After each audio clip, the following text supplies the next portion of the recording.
I'm not sure what generation started this stealing lug nut shit, but whoever started it need to stop it now. I don't think, you know what I mean? Matter of fact, I think I'm tripping about this one. I think I probably did, you know what I'm saying, lose this one, bro. But I got lug nuts missing on this fucking side, bro. And I got one down there. You feel me? Now, whoever did it, I appreciate you for not taking 2 lug nuts off of one wheel, because then my shit would have flew off. You know what I'm saying? So, like, I appreciate the thoughtfulness behind stealing my shit. But if you need lug nuts, bro, they is not expensive. You feel me? You can get lug nuts for like $1 or $2 off of Amazon or from AutoZone, bro. You do not have to take niggas lug nuts, bro. Like, whoever started that shit, stop it immediately. Please and thank you, bro. Yo, I'm not sure what. Yeah, this is like I said, send me y'all's craziest. We got taken down because the slap leak shit. Shockingly, the people in Ukraine and fucking they were on top of it. They were on top of that. That was quick. Yeah, that was wild. But at the same time, I guess I understand, you know, everything that could go towards the war effort helps. But yeah, so we're in here. Make sure you subscribe. Send me your guys' craziest shit. I've been trying to keep track of like these wild videos, like the fucking lug nut thieves. But even more, like if it's a really fucking creepy person that makes you feel uncomfortable, send it to me. I like those videos. Creepier the better. Yeah, the creepier the better. We'll talk about it here and laugh at them. Yeah, this lug nut video made me think. I don't know. I'm curious if you had this experience growing up. I spent some time growing up in the city and some time growing up in like this area, and in the city, the lug nut thing was for sure an issue. I don't remember it being an issue really here, but lug nuts would go missing 100% in Indianapolis, which is a city I lived in otherwise. No, see, I've heard about it a lot, and I've seen vehicles on blocks, right? But I've never seen the whole tires gone. But I've never experienced it myself. Now I know, like back in, like, I would never park in someone's yard for a sporting event or like concert, because back in the day, back in before the Orange Bowl, before the Dolphins had the pro player and everything, you used to park in people's yards. And man, my dad told me stories about how, man, they're walking back to their car drunk, and the car in the front and the back of the lines both had their tires off, and they're like, "Hey, listen, man, y'all want to get out, pay up." Wow, that's so nuts. Okay. I know it's a thing, but this shit's wild. This is like that. I'm not breaking into Kias thing. These kids are now breaking into Kias, which I drive a Kia. That shit scares me. That shit is easily hacked. No, I mean, I think the lug nut thing is interesting because you're speaking on like people stealing tires, which I've also seen that. It is like like, I wonder when I've never thought deeply into it. So this guy made me consider it more. It's like, are people trying to steal the lug nuts? Is their crime being interrupted somehow? Therefore, let's see. No lie. What are you talking about? No lie, we used to be in Dad's neighborhood when I was a kid, which was practically this woods, and we would have them throw it at us. Like, hold on, what? Lug nuts? So when he was a kid, all right. So back in the day, nuts thrown at you. Right? Damn, Tyler. So he's like, we had to steal them for self-defense. Never knew where they came. So people just know. I think he's just the one getting thrown at. Oh, wow. When he was a kid, they're just getting thrown at. God damn, dude. No, that's right. You can imagine getting hit that with a fucking lug nut. That absolutely fucking. No, dude, there wasn't. I don't. Did you ever play paintball? Yeah, a couple times. A paintball hitting you in the back of the head for some reason that hurts. Feels like a fucking rock. But no, dude, that shit's crazy. Like, I don't understand just it's like, is it a prank? Or is it a setup? Like, dude, like, imagine you walk out to your car and you see like a lug nut. Dude, you're gonna be sitting there stressing the fuck out. Like, dude, am I gonna die on my way home? Who's following me? Do I even worry about this right now? Should I like call 911? Or what is it to do? Well, that guy get to AutoZone. This scenario made me think about it more because he even pointed out there was like one lug nut missing per tire. So to like keep the tires somewhat stable. But this is a kind of like thoughtful way to go about it, I guess. It would suck to have to rearrange your lug nuts when you got out to your car. Oh my god. Because they took like 3 off one tire or whatever. But yeah, I don't know that. Who walks around with that tool? Like, and then if you're in the lug nut business, brother, you keep that bitch on you. In the lug nut business, I mean, goddamn trade. It makes me wonder. I don't know. That's why and I agree with him. Like, you could go. They're cheap to buy. So what is the value in stealing them off people's cars? I guess the markup is 100%. You know, I guess you always have to keep that in mind. But it's like there's better shit you can steal. Could you imagine you walk out of your car and they're just standing there holding it, like, hey man, $50? Oh man, like, yeah, that's wild, dude. And like you telling me that, I wouldn't even. There's been several times I went to like events and we've used people's yards as Tampa, man, Raymond James. There you go. Yeah. So, I couldn't even imagine that we would have went there and motherfuckers would have blocked our car up and been like, you got to pay to leave. Not even stay, bitch. You got to pay to leave. Nowadays with social media and phones, I guess. I'll call the police, I guess. I'm going to have to. I don't know. Back in 99, I don't know. Yeah. This wasn't even a permanent fucking parking lot that they were fucking renting. Yeah. I'm also fucking reporting your bitch out. Yeah, that would have been nuts. But it makes sense. I had something I wanted to share with you here, a little random video again. Like I said, well, first off, make sure you subscribe, show some love, share it with anybody that likes podcasts, likes these kind of conversations. I'm doing more lives, so we'll have more opportunity to have this back and forth. It's dope to get to talk to you, Tyler, because we went back and forth in comments several times, so it's cool to get to connect with any of you guys on here on the live. So share it. Let's get more people in here vibing and having a good conversation. Also, I want to say before we move on, go check out Gates Open Media. He hasn't been going live for a little bit, but he will be back doing that. Great guy, going through some stuff right now, but amazing person, amazing channel, a lot of sports stuff on there. Go support him. He does the lives as well, and if you get the opportunity to chop it up with him, it's always a blessing. So definitely go do yourself a favor and check him out. Definitely one of one. One of one. Definitely. Love you, brother. Yeah, absolutely. All right, so look, I got this video. We have one shared job at gas station. Yep. But we didn't work together. Nope. So that's not how we know each other, anything like that. But... Yeah, just different times, passing ships in the night, as they say in a poetic way.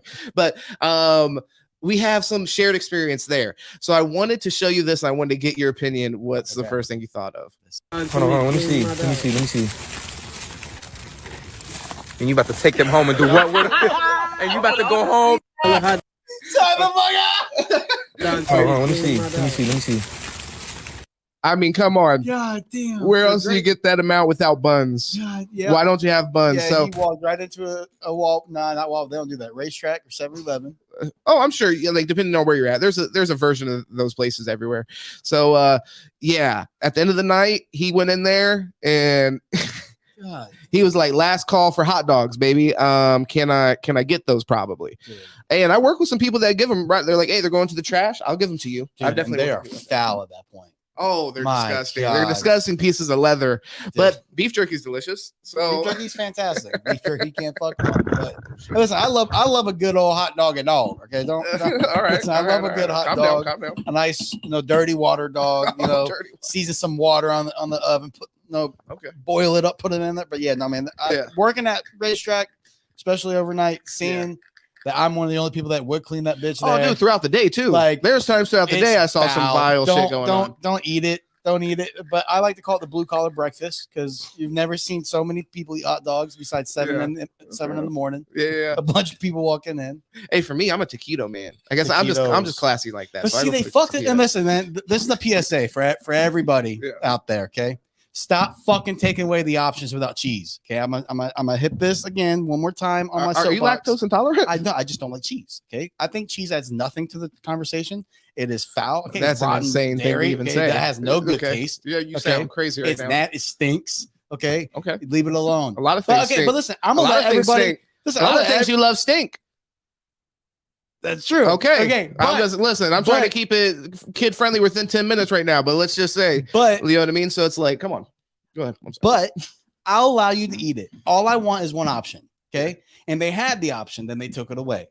Okay. They don't do that damn forget what it was. It's been years. But yeah, they went to keto. But now racetrack. I'm wild. I'll go get the pepper jack taquito straight cheese. Fuck it. What are you even talking about? I love cheese, but baby. Listen, even the breakfast sandwiches. The stinkier the better too. Racetrack, Wawa, 7-Eleven, all of them took away just a sausage biscuit.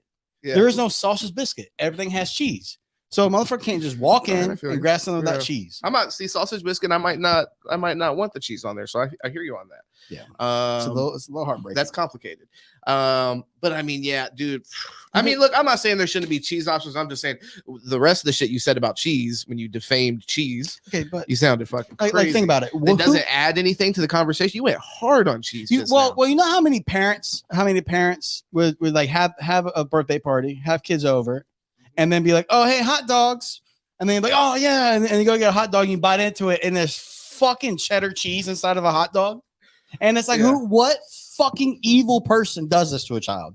Okay, all I want's a hot dog. Oh my so Lord. That's how I felt. I felt the tax. Oh, this happened to you. This has happened, yes, shit. a lot because people just don't think about people without cheese. They go get a party platter. Guess Somebody what? Gave you a filled, everything has cheese. Filled glizzy. You go to buy cheeseburgers for the guys working. You bought all cheeseburgers. You know. Now I have to sit there and go, thank you. I'm not gonna say you eat hamburgers. Yeah, no, I ain't gonna do damn cheese. Fuck? So listen, I'm gonna say thank you, and Hold I'm on, gonna you sit there stand and on go, that. God damn, man. So you never eat cheese. Listen, I tried. I have tried. You tried. What the fuck are you saying? You don't eat cheese on any. What you eat mac and cheese? Okay, so this answer. This man eats just macaroni. There's no fucking way. No. This answer, I'm gonna get a lot of. Listen, I understand what this sounds like. Okay, I understand it's shitty, but Kraft mac and cheese is the only mac and cheese I could do with hot sauce. So I can do hot sauce. I can't do the extra cheesy. Okay. I can't do I'll do baked ziti with light cheese. Yeah. I had family that did macaroni and tomatoes. So they were really standing on shit. You know what I mean? That's fucking disgusting. Yeah, and you know what? And that's when I found out that we were poor when they told me macaroni and tomatoes was expensive. No, they told me it was expensive. Yeah, I remember saying one time, I don't want whatever, like I disparaged it because it's a fucking ridiculous dish. And they're like, that's actually pretty expensive. What the fuck are you telling me right now? We're broke as shit. That's bad. That's bad. Hey man, bologna's not on our menu. That's too much money. Hey, bologna though, fried bologna. Hey, listen, man, the little red string around the bologna, you tear it off and you start just like eating on it. Some of that shit I think my taste buds have become accustomed to, so I just I love it. Not gonna lie. Not so secret. This makes so much clearer about Paul. No cheese. The man is not secret. Man. Chinese spot. Yeah, horrible, no, 100%. Yeah. It's horrible. And some people's mothers love to give people things with cheese, okay? Oh, so dude. I'm just saying, and send his portion my way. Listen, dude. Nobody ever remembers it. It's always, wait, you don't like cheese? It's like, man, you've known me for how long? Holy shit. Yes, I hate cheese. That's crazy. But I understand. I'm the weird one. I get it. I'm the weird one. I don't fuck with the dairy outside of ice cream. But like even pizza. You don't drink milk at all? No, hell no. Now there's a story to that. I won't put somebody on blast on YouTube. Is it literally? No, it's yeah, I was not given proper milk, but it's okay. Oh shit! Okay, but listen, God damn it! Yeah, we were having a great conversation. You just made it about malnourishment. But listen, for real though, but no, for real, pizza if it has to be light cheese and it has to have pepperoni, bacon, it has to have toppings. But it is what it is. No, I respect Mama Wendy. That's what I'll say, and I love. I love how she does shit. Put some cheese on. I love how she does shit. And then my mom raised me. My mommy, she could not cook, and I love her to death. Okay. And she's learned to cook a couple things now. You know, my dad's taught her, but she could not cook growing up. So there was a good summer where every damn day was grilled cheese. And that shit really burnt me out about 4 years old. So grilled cheese. Grilled cheese is fucking fire. You're a fool.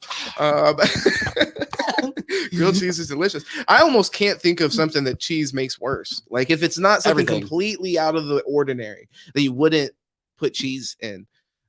Literally last night, man, I grabbed some. This is hilarious. This is actually facts, no bullshit. Right before I went to bed, I was having some munchies, so I went ahead and I grabbed the white cheddar Cheetos. I don't fuck around about cheese. Nasty. White cheddar Cheetos, and then I grabbed a couple pepper jack cheese slices just off the fucking thing and threw them on top. I swear to God, on everything I love that happened. You're the type of motherfucker that loves them white cheddar popcorn now. Oh. Yeah, you dirty. Well, I mean, love. I mean, I don't know. It's not my favorite, but I'll say I will fucking, if it's there, I'll bust down on it 100%. I don't like it. I don't like it at all. I actually like caramel popcorn. If we're gonna get caramel that's popcorn my shit. Straight. Yeah. Kettle corn. Gotta fuck with it. Okay, but just regular butter popcorn. Really can't beat it. Look at him, this fucking Chinese spy. Yeah, dude. Fucking trying to just fucking. Hey man, it is. Let's talk about FSU. Yeah, let's talk about FSU. Let's talk about FSU. Let's jump right into it. All right. Yeah, and cause more fucking dissent within America, which is his whole fucking plan the entire time. This guy was probably on the fucking committee, for fuck's sake. I wish I tweeted them enough. Roll Tide. Oh, what's fucking Alabama having common with fucking China? Every fucking thing. Everything red.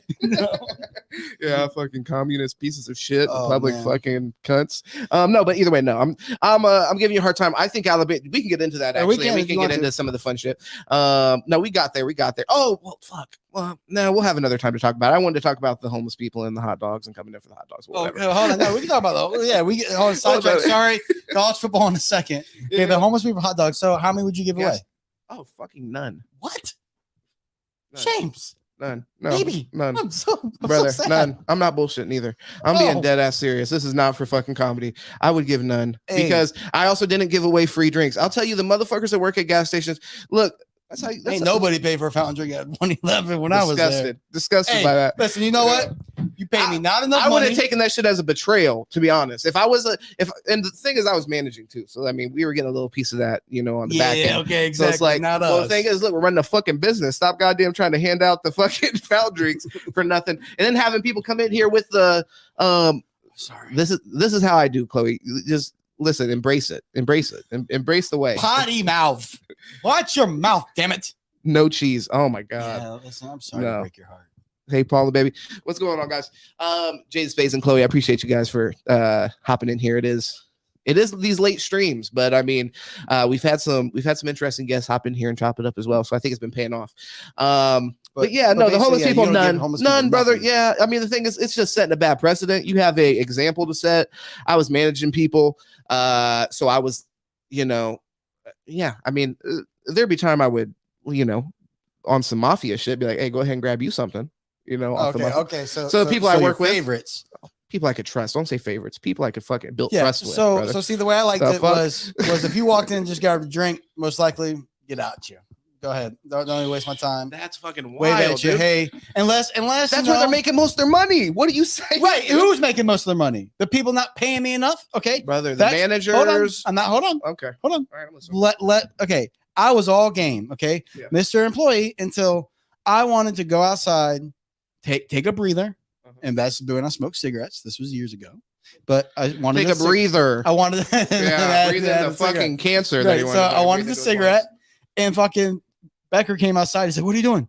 I'm like, "Just He's like, "No." He gave me the broom. He's like, "If they see you taking a break, you're fired." I'm like, "Oh." So I said, "Listen, man." I said, "Hear me out." So hear me out. So I walked him into the back, and I said, "Who's they?" But either way, go ahead. And I pointed at the little workman's comp thing. And I said, "You see right here, every 6 hours, I deserve trip. Hey, listen, I deserve a 15-minute break by law, motherfucker." And he goes, "Okay, well, let me show you this, which is a piece of my own medicine, and that's fine. I'll eat it. I'll take my own medicine, my little smart ass shit, Yeah. So I'm like, all right, fine, yeah, show me." So when you do your little orientation online, you give away your rights to a break. So I was like, "Yo, fuck this corporate, fuck this shit. Like your dumbass gave your y'all don't need any of this fountain drink money." Yeah, and then it just didn't last too long. I wasn't meant for that world. Oh, that's fair. That's fair. And at least you didn't stay there. I would have more of an issue. It's like the miserable bastards that just stay there. No, I love my job, dude. I'm like, if you're gonna be like miserable, that's the saddest shit in the world, to be in a position and be miserable and then not take it upon yourself to leave that situation that's making you miserable. So I always put that in like my coworkers ball like, you know what I mean, ball court or whatever the fuck I'm trying to say. Now see, the job itself wasn't too bad. See, I like the customers, but you're fucking your coworkers, brother. Your direct coworkers because they're making less money. They're making less money. The manager. All the managers. All the managers. No. Okay. Yeah, you did 111, right? Not that store. Okay, no. Amy. Okay, not good. Okay, shit, she would call me on my days off to come in and set up the fucking shit outside. She had to sit in like all this. I had to come in on my days off to do that. And then one thing I didn't like, was y'all managers at the lower level did not get paid enough. Okay, you're making us get paid less. Barely enough hourly. Barely enough. You're part of the reason of that. You're supposed to cover. They're thinking they can't afford to pay us more. / you're also cutting into literally the bonus, brother. Yeah, that's the thing. You were literally cutting into the bonus. Too, that was the bread and the butter. They did. Listen, okay, it's fair. They set the culture. That's why I'm saying I didn't set do the it. culture. That's why I'm saying I didn't do it. And I found out a bastard did that to me. I'd be like, you cut me. You cut me on my face. You take food out of my children's mouth right now. When you do that. No, for what? Honestly, for this asshole that doesn't even give a damn. But honestly, I didn't know. But no, they were supposed to do the. What didn't you know? That was part of the bonus. Oh, okay. But yeah, revenue was, and that was one of the biggest pieces of revenue. Yeah. But like I said, like I was just I was a little bitter at the corporate world at the time. 20-year-old me, 21, and then I was supposed to be fast tracked, but Annie didn't believe in like pushing anybody, so I was getting pissed off. But yeah, anyways, I thought about it and I was like, listen, man, if you're making like $11 an hour, as a shift manager, something like that, and you're supposed to come the fuck in when some 19-year-old kid calls the fuck out, That's a shitty time. all the time. Yeah. So I was like, fuck that. This is the worst job on the planet. I don't want nothing to do with this. Well, the thing is, it was open 24 hours a day. For any of you guys out there that work jobs and they're open 24 hours a day. I mean, if you're with that, you're with that. I respect it. And the people that like overnights, obviously, that's kind of, you have to find a job like that. But for me, because of what you're talking about, when you take on any responsibility at the place, then you have a responsibility to something for 24 hours a day. I'll never do that again, ever. And as long as I can avoid it, I guess. Yeah. I'm definitely speaking hyperbole when I'm talking about giving everybody the free drinks. Yeah, that was concerning. But yeah, no, it was definitely my a lot of the regulars though. If you're a regular, man, like no, I feel you. That was part of the which that's part of the thing. And I would argue that that's part of what makes them regular. Is that they like seeing the face, they like seeing the attitude, they like the free shit, they like that free little 12-ounce Dr. or and then they come 32-ounce Dr. Pepper. And then they come in, what fucking make me irate. And guys, just fucking listen to this. It is what it is, because this is what we're talking about right now. We're gonna get to the playoffs, I promise. Yeah, I'm sorry. This is the shit. Listen, this is the shit. We're talking about it. This is real history, by the way. This is old. This is a little old, but I still have, you know what I mean, the feelings behind that. The regulars would come in, or whoever would come in, and be one of these cunts that usually get a free drink from this asshole over here. You can't expect it. And then now they're upset at me for just doing my job. Literally for just doing my job.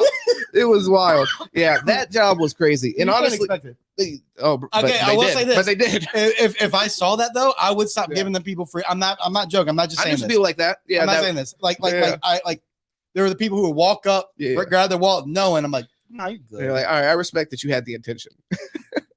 This is funny because I remember having conversations where this is how people felt right now. Like, this is how people felt. You might have had conversations with people, but this is funny. It brings me back to that. Hey, if you're in Charlotte County, Five Guys, King Sideway. He probably gave you a free drink. No, I've never worked there, but I go there all the time. Okay, that if I'm going to not cook, I'm going to just go grab a burger real quick, right? So what a hamburger to be specific. Ridiculous. A bacon burger. Okay, so what you do is you order it. Yeah. And then you ask for the drink afterwards. You don't do this intentionally, okay? But they never charge you. Okay? They never charge you. Oh my god, you don't do this intentionally. For you to say that is so fucking wild after giving us a step-by-step breakdown of how to do it. So then tip them, right? So then you give them a little cash tip, like, thanks, man. Obviously not equal to the price you would have spent on the fucking drink. $3 tip, $3 drink. Exactly. $3 tip, $3 That's just not how economics works, guys. Don't fucking blame Paul for that. I'm just saying, but they do it too. And it's just like, because you know what? It's more trouble for me to ring you up for that cup. I feel than it is just the But that's you thinking as an employee, not the business, which some of us don't like the corporates. Definitely, they make enough. Definitely. Well, I mean, look, that's not this conversation. Well, to a certain extent, I feel you. But I mean, just that experience. I know we had that in common. So the glizzy burglar over here that we showed that had, you guys didn't see. I don't know. It might be he stole them bitches, huh? We'll see. I was thinking this would no way he went and paid like $1. Well, no, I'm saying this sometimes something like this would happen. Like somebody came in at like 11 o'clock and they're like, "Hey, can I get the hot dogs you're about to throw away?" Those things are rubber. Dude, they got fucking liver spots throughout them. They're old. Yeah, no, that's it. I mean, looking at that is disgusting. That is going to tear his stomach out inside out. Like that's not going to be a good night. He signed up for it. He signed up for it, and honestly, he may feel differently. He may be like, "Hey, it is going to be a great night." His body might be immune. His body might be immune. This might be a weekly Tuesday. Dude, I remember having there's some wild shit, man. I remember having some conversation with people and then being like, "Please give them to me. Just put them out by the trash, and I'll grab them." Like, so you wouldn't get in trouble. So let me ask you this: you gave the cops their free coffees and stuff, right? Cops free coffees, because like you had free coffee. That's like yeah. I mean, I never gave them anything free that wasn't. Like what the company told me to give them like a fucking free motherfucker. You were goddamn. Well, I mean, you were giving. I'm saying I didn't give them anything free that wasn't like, hey, give these people this for free. Some people got buy one get ones on cigarettes. I was just kidding. No, I mean definitely people stole some shit. I know there's a few people I know that got fired for just opening up the pumps on some like shit. They had like a test, wild shit. They had like a test function on the pumps. And once again, like Paul, I'm not telling you guys to do this, but this is how the POS system works. This is what it is. Okay, sorry, steal for a gas what it is. So there was a test function on the pumps, and you could hit that, and there would be like there was like minimal record, and it was something you're supposed to do every day, so it wouldn't like look weird if you didn't do it a lot. So there was a few people that I know that we're doing that at actually the store you were talking about. Fucking you were at 111. Yeah, they're fucking rocking out. Hey, that one's wild. Wow. That one and the one by the bridge that they sold to Raceway. Yeah, I worked there. Yeah, 691. And but then also, just so you know, racetrack is not. They don't allow private owners. Okay. So, well, but I would say they're the lowest paid outside circle. I would say the craziest was the fucking one by the homeless coalition. Yeah. I also worked at that one. Was fucking dude. That one's wild. You want to talk about homeless people, bro? You all day, every day, every single day. I'm telling you, I was walking out. I was doing the perimeter, and I was finding people fucking like nodding out on spice and shit. How many? And not even homeless. I'm not even saying this about homeless. I trespass so many people. If you've seen my face on here and I trespass you, if you see my face on here and I trespass, I never trespass. I just told you, AB, brother. I swear to God, I trespass so many people. Don't come back. Listen. But if I trespass, you hit subscribe. But I promise these numbers will go up if they all want you around no more, and I would just be, hey, just don't come back here no more. Okay? Fuck no, but because we're not gonna keep on dealing with this shit. I'd give people warnings, but then, like I said, I was right on the homeless coalition, so it's like it was just like we were like their cornerstone. So that one, yeah, 776 has the multiple bathroom, like a lot of people going. At 111, taking baths and shit. Paul, this is what I'm talking about. That's what I'm saying. This is what I'm saying. People needed to get trespassed. It was dangerous. This is not, and I'm not talking about anybody homeless on this one. Like 111, we constantly had these people that they were tree trimmers, right? They come in, and you know that one only has like the one female, one man bathroom right next to the register, and the lines get long. Yeah, dude. Whenever they come in, it'll be the dude and his girlfriend. They walk in. And they'd be gone for 8, 10, 12 minutes. Dude and his girlfriend. You know, okay. They just go in there and they have come sex? out. Nope. They come out, blood coming right down their fucking arm. Shit. Bro, multiple times. And to the point where it's like we flat out tell them, like, you can't come in here and do fucking drugs in our bathroom. They're like, guys, call the cops again. Like, what the call the fuck, man? Again. Like, it's ridiculous. But yeah, man. Hey, man, working at a gas station. That is like honestly, Lauren and I were just talking about it last night. Did she? Swear to God, because she worked there too. Like she worked there right after I did. Nice. And like we said, like never again would you ever work there. Fuck no. But man, what a great job! Like what an amazing shitty job, but it's honestly a good experience, a good little pastime. I'm not really agreeing with I'm not agreeing with a lot of the adjectives you're choosing to use, like good experience. I mean, look, I would say there's a lot of skills that I took from that experience. It was for the most part a waste of time. Could have been better shit that would have been more worth my time that I could have been doing. But while I was doing it, yeah, for sure. Like crazy fucking confrontation. Like I said, like at the homeless coalition, that was like, it was fucking wild. Because when I was there, it was like every single day I'm gonna that one's across the street. It was. Yeah. And then you have one to the tents too. The fucking tent city motherfuckers. Say you have one of the homeless villages right there on the road next to it. Bro, people coming in crazy. High as fuck. One time a dude came in, my homeboy who I fucking got untrespassed. Okay, I kept it so real with him and got him untrespassed. Guess who had to re-trespass his dumb ass? Because he came in there with fucking machete wounds. Oh my God. Fuck no, we can't do that. Him and his fucking woman who attacked him with machete. Now you guys got to get trespassed, bringing that crazy shit up here. Thinking we're best friends or something. You can't get trespassed. Sorry, Arthur, but it had happened. Yeah. Yo, who is the one homeless dude that went around?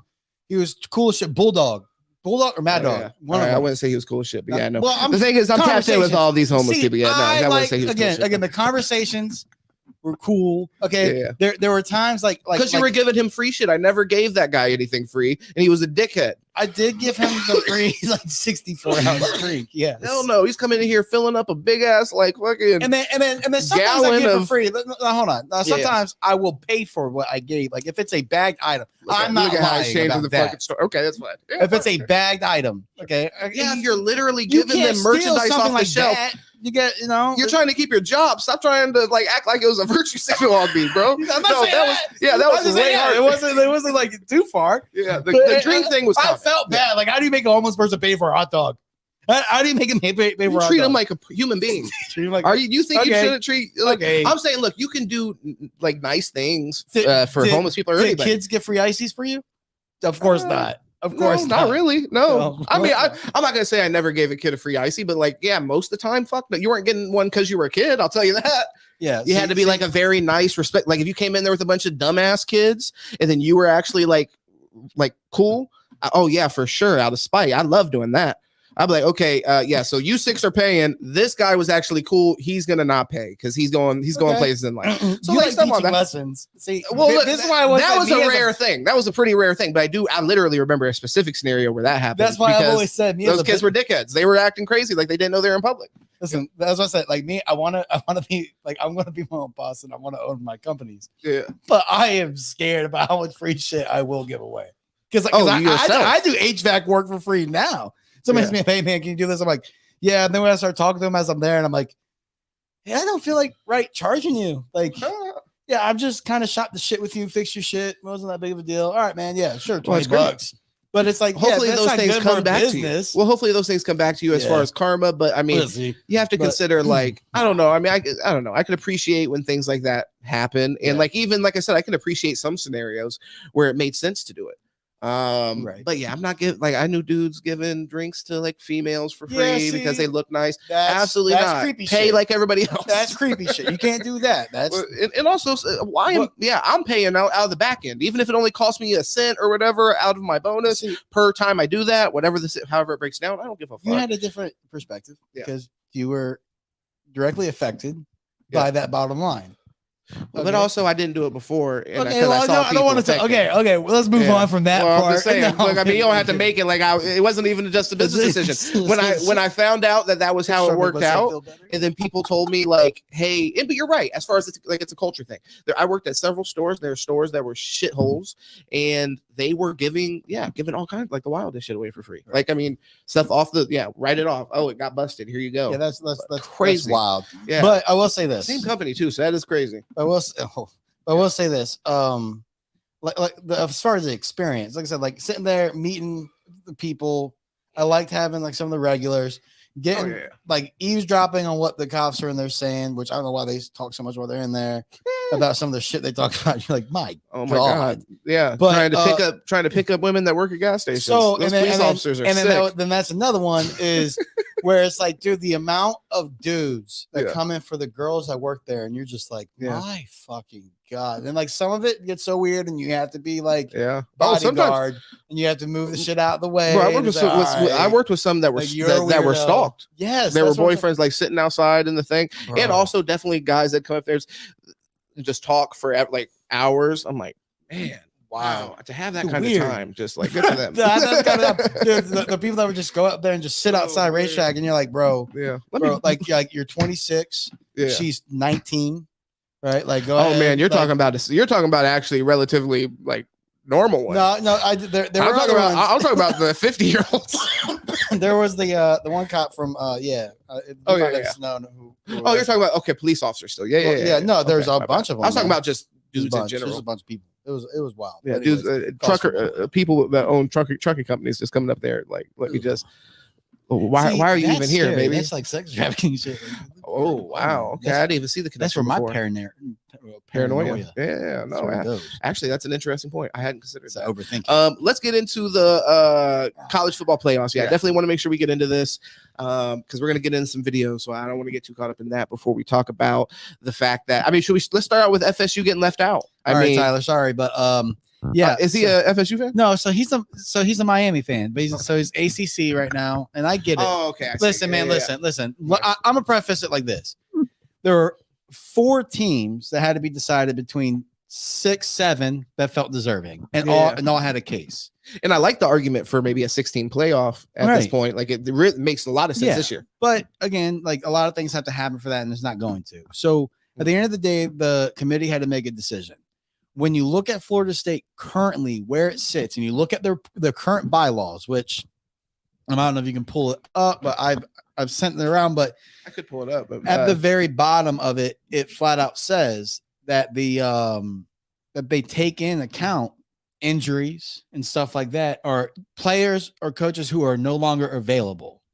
So they're going to take that into account. So there's a precedent for it. So given that, I'm going to say, okay, like, I understand where you got to take Florida State down. When you look at the 4 best teams, and that's the objective, is to find the 4 best teams, not the 4 teams with the best record. It's the 4 best. I'm sorry, but there are 30 something Division I football teams. Okay.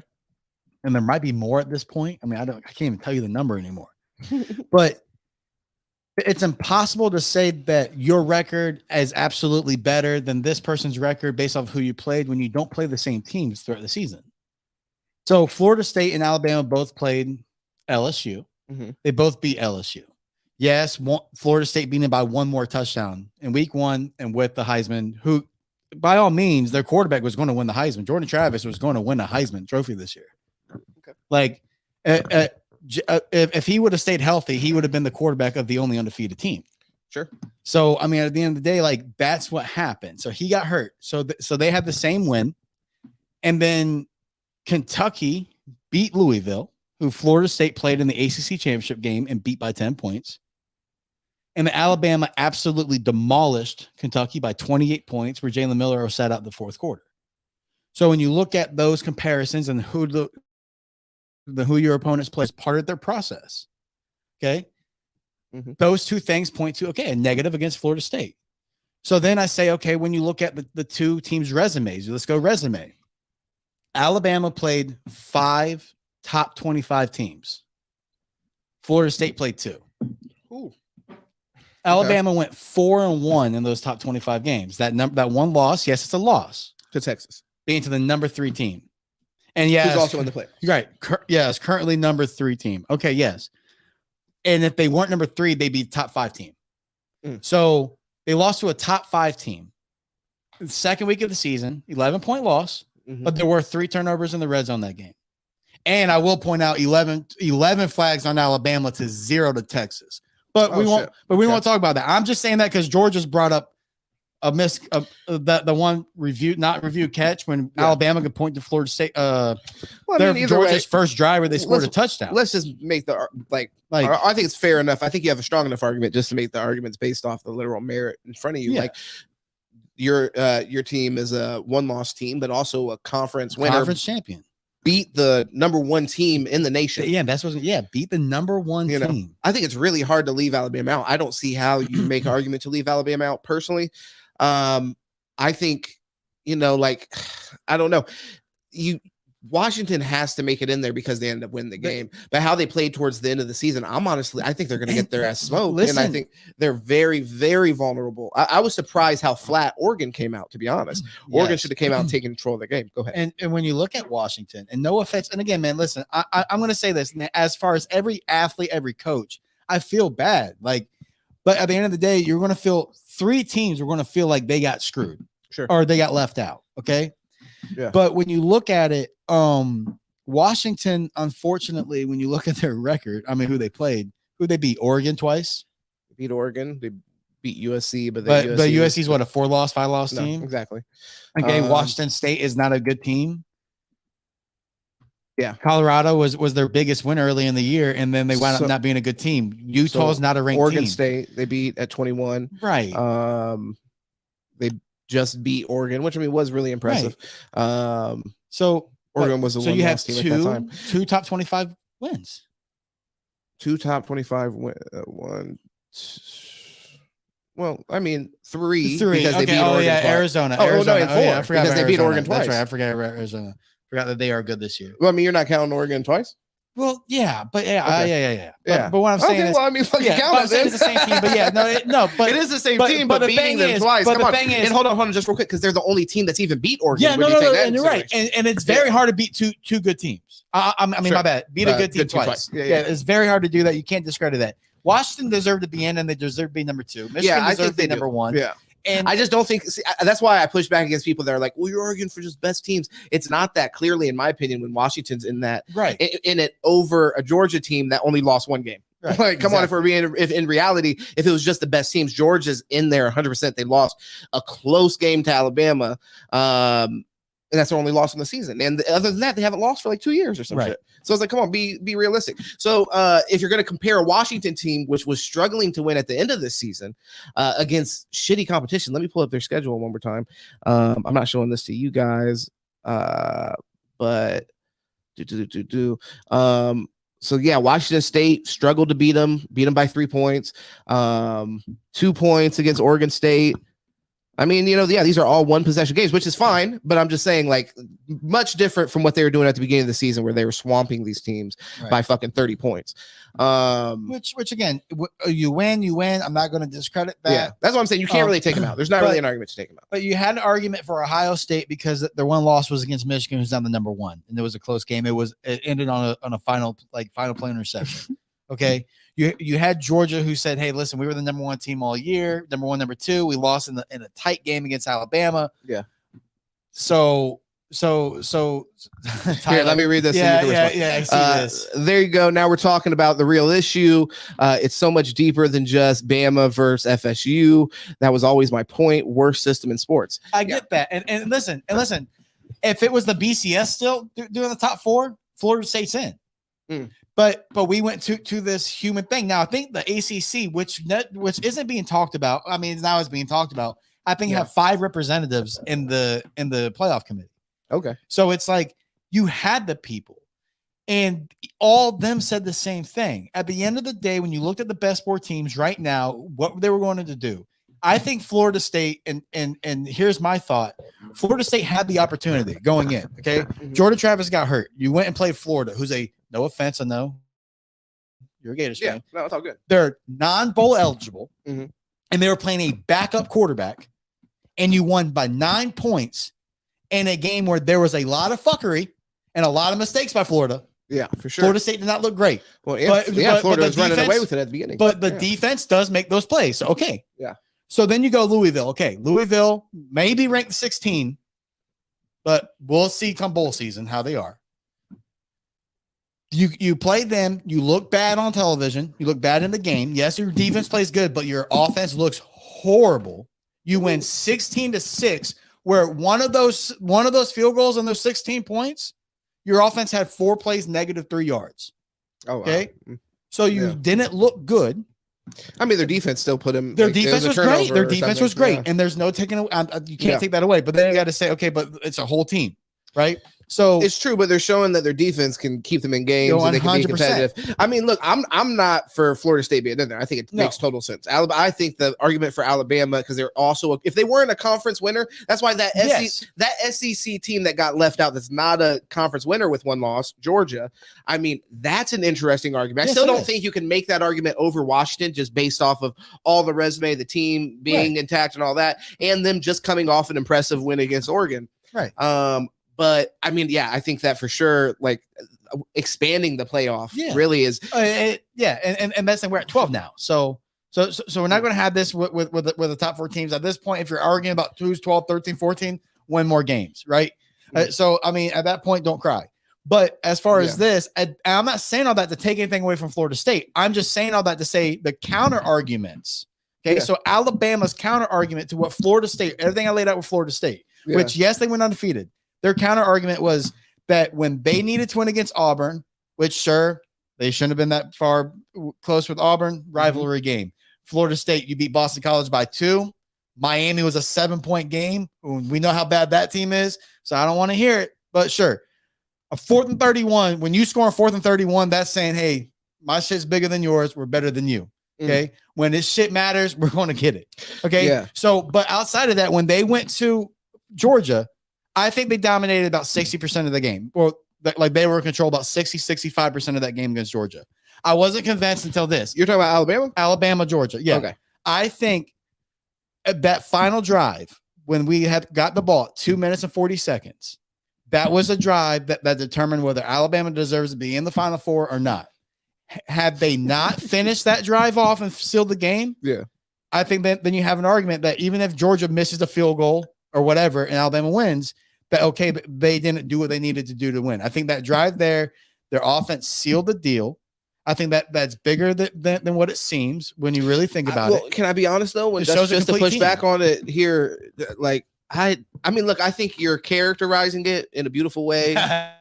Of course. And I think that's narrative awesome. building. Yeah, narrative building for sure. But I think just the plain and simple facts are they're a 1-loss team. They beat the number 1 ranked team in the country.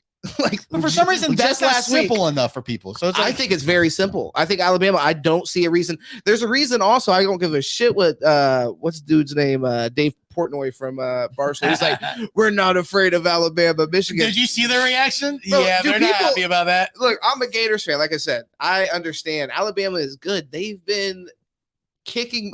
Like, I know how hard it is to be that consistently great. Like, that's insane. Like, there's nobody else that does it. And this year, they've consistently, like, honestly done it. With a lot of turmoil. You know, I mean, a lot of turmoil and more than what we would usually see. Go ahead. So that's what I kind of said. I think Tyler said this to you, that I don't understand really football should get behind Alabama. I know this is going to sound crazy, okay? This is about to sound like some bullshit. But this year, name the better Cinderella team. Okay. Well, I mean, Washington. They were Washington or Texas. They were highly ranked at the beginning of the season, and they went undefeated. Alabama lost. Still, these are not. Come on. Hold on. But Jalen Milroe lost against Texas. Basically, they blame him. Got benched for USF. Yeah. What have they been doing recently? What has he been doing? He's been balling out. Brother. So he went from. It's Alabama, brother. You guys are the fucking. Stop trying to repaint it as if you guys aren't the evil empire. That's what it is. People hate it so much you can't even enjoy someone as sweet as This is not a Cinderella story. It's such a great season. This is not a Cinderella story. This is the Empire Strikes Back.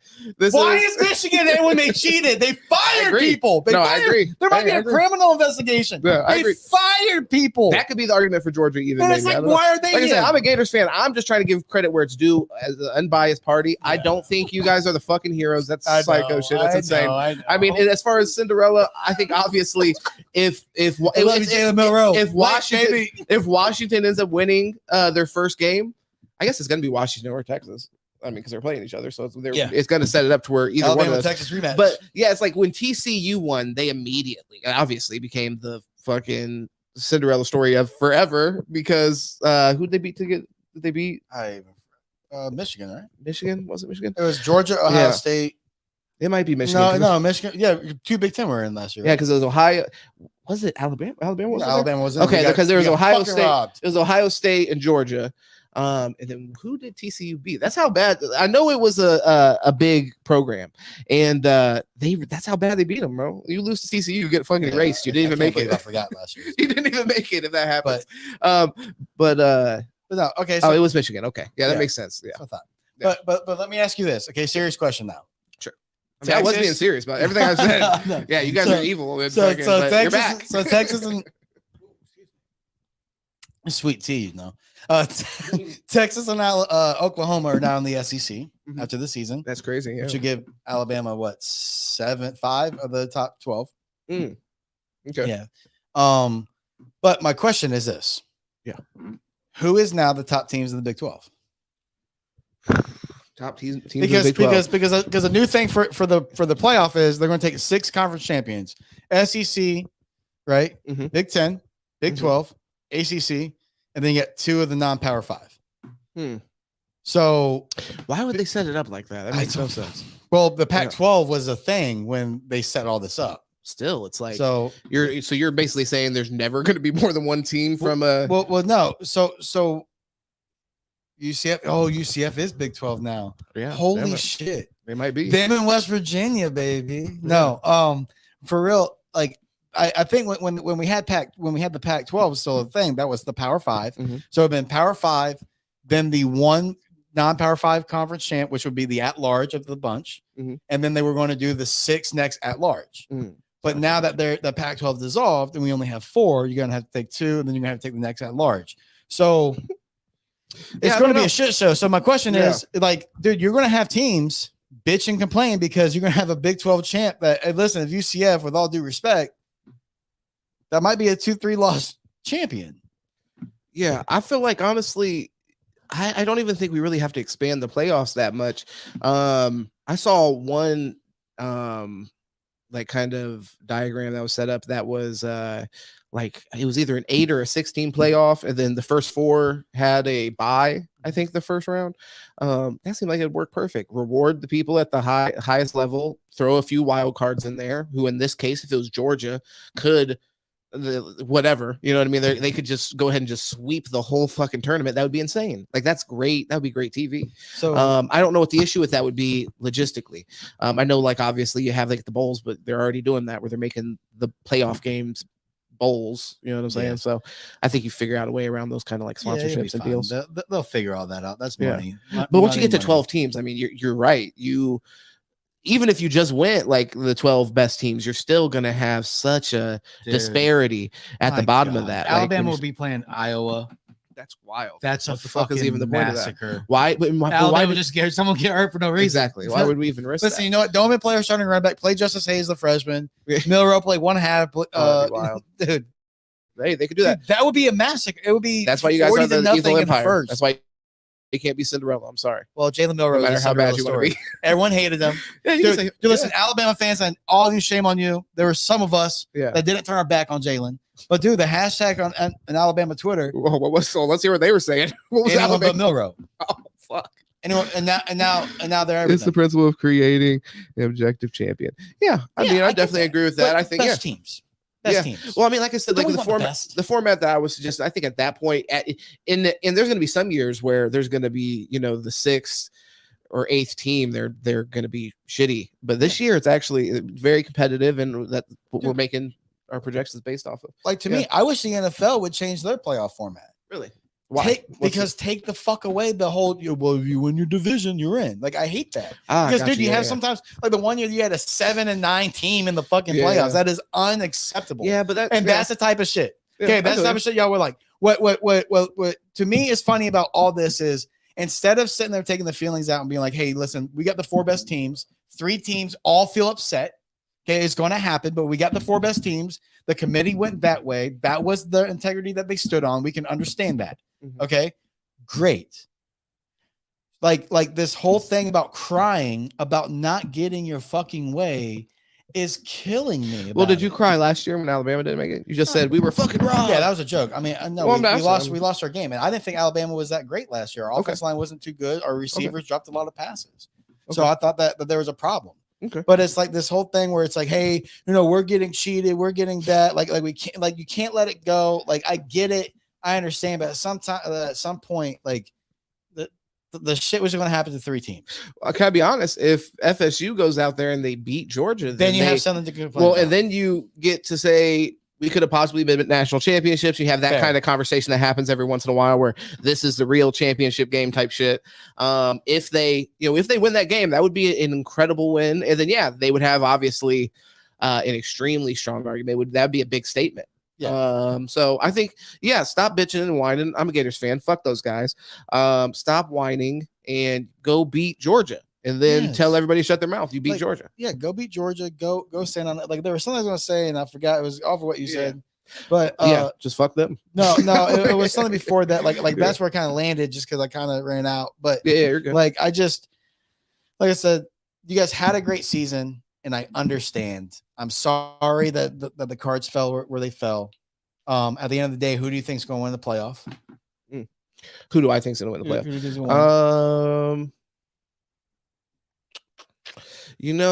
I'm kind of rooting for Texas a little bit. And I think that they could, but for me, I'm just so used to getting fucking stomped by Alabama. I feel like, Alabama, I'm almost always going to pick them. Right. You know what I mean? So it's like, that's the smart bet. Well, you know what I mean? Like, it's like when Golden State was going crazy. It's like, well, if you're going to pick between a field of teams and Alabama's one of the options, on any given day, they're going to have the best team out there as far as like when we get away from skill positions and even most of the time in skill positions. Dude, Alabama's one question mark going into the season was quarterback, and it looks like our quarterback is the fucking Heisman next year. You know what I mean? So, but I remember what I was going to say. Okay, I apologize. Cut everything else. What I was going to say, live, but okay.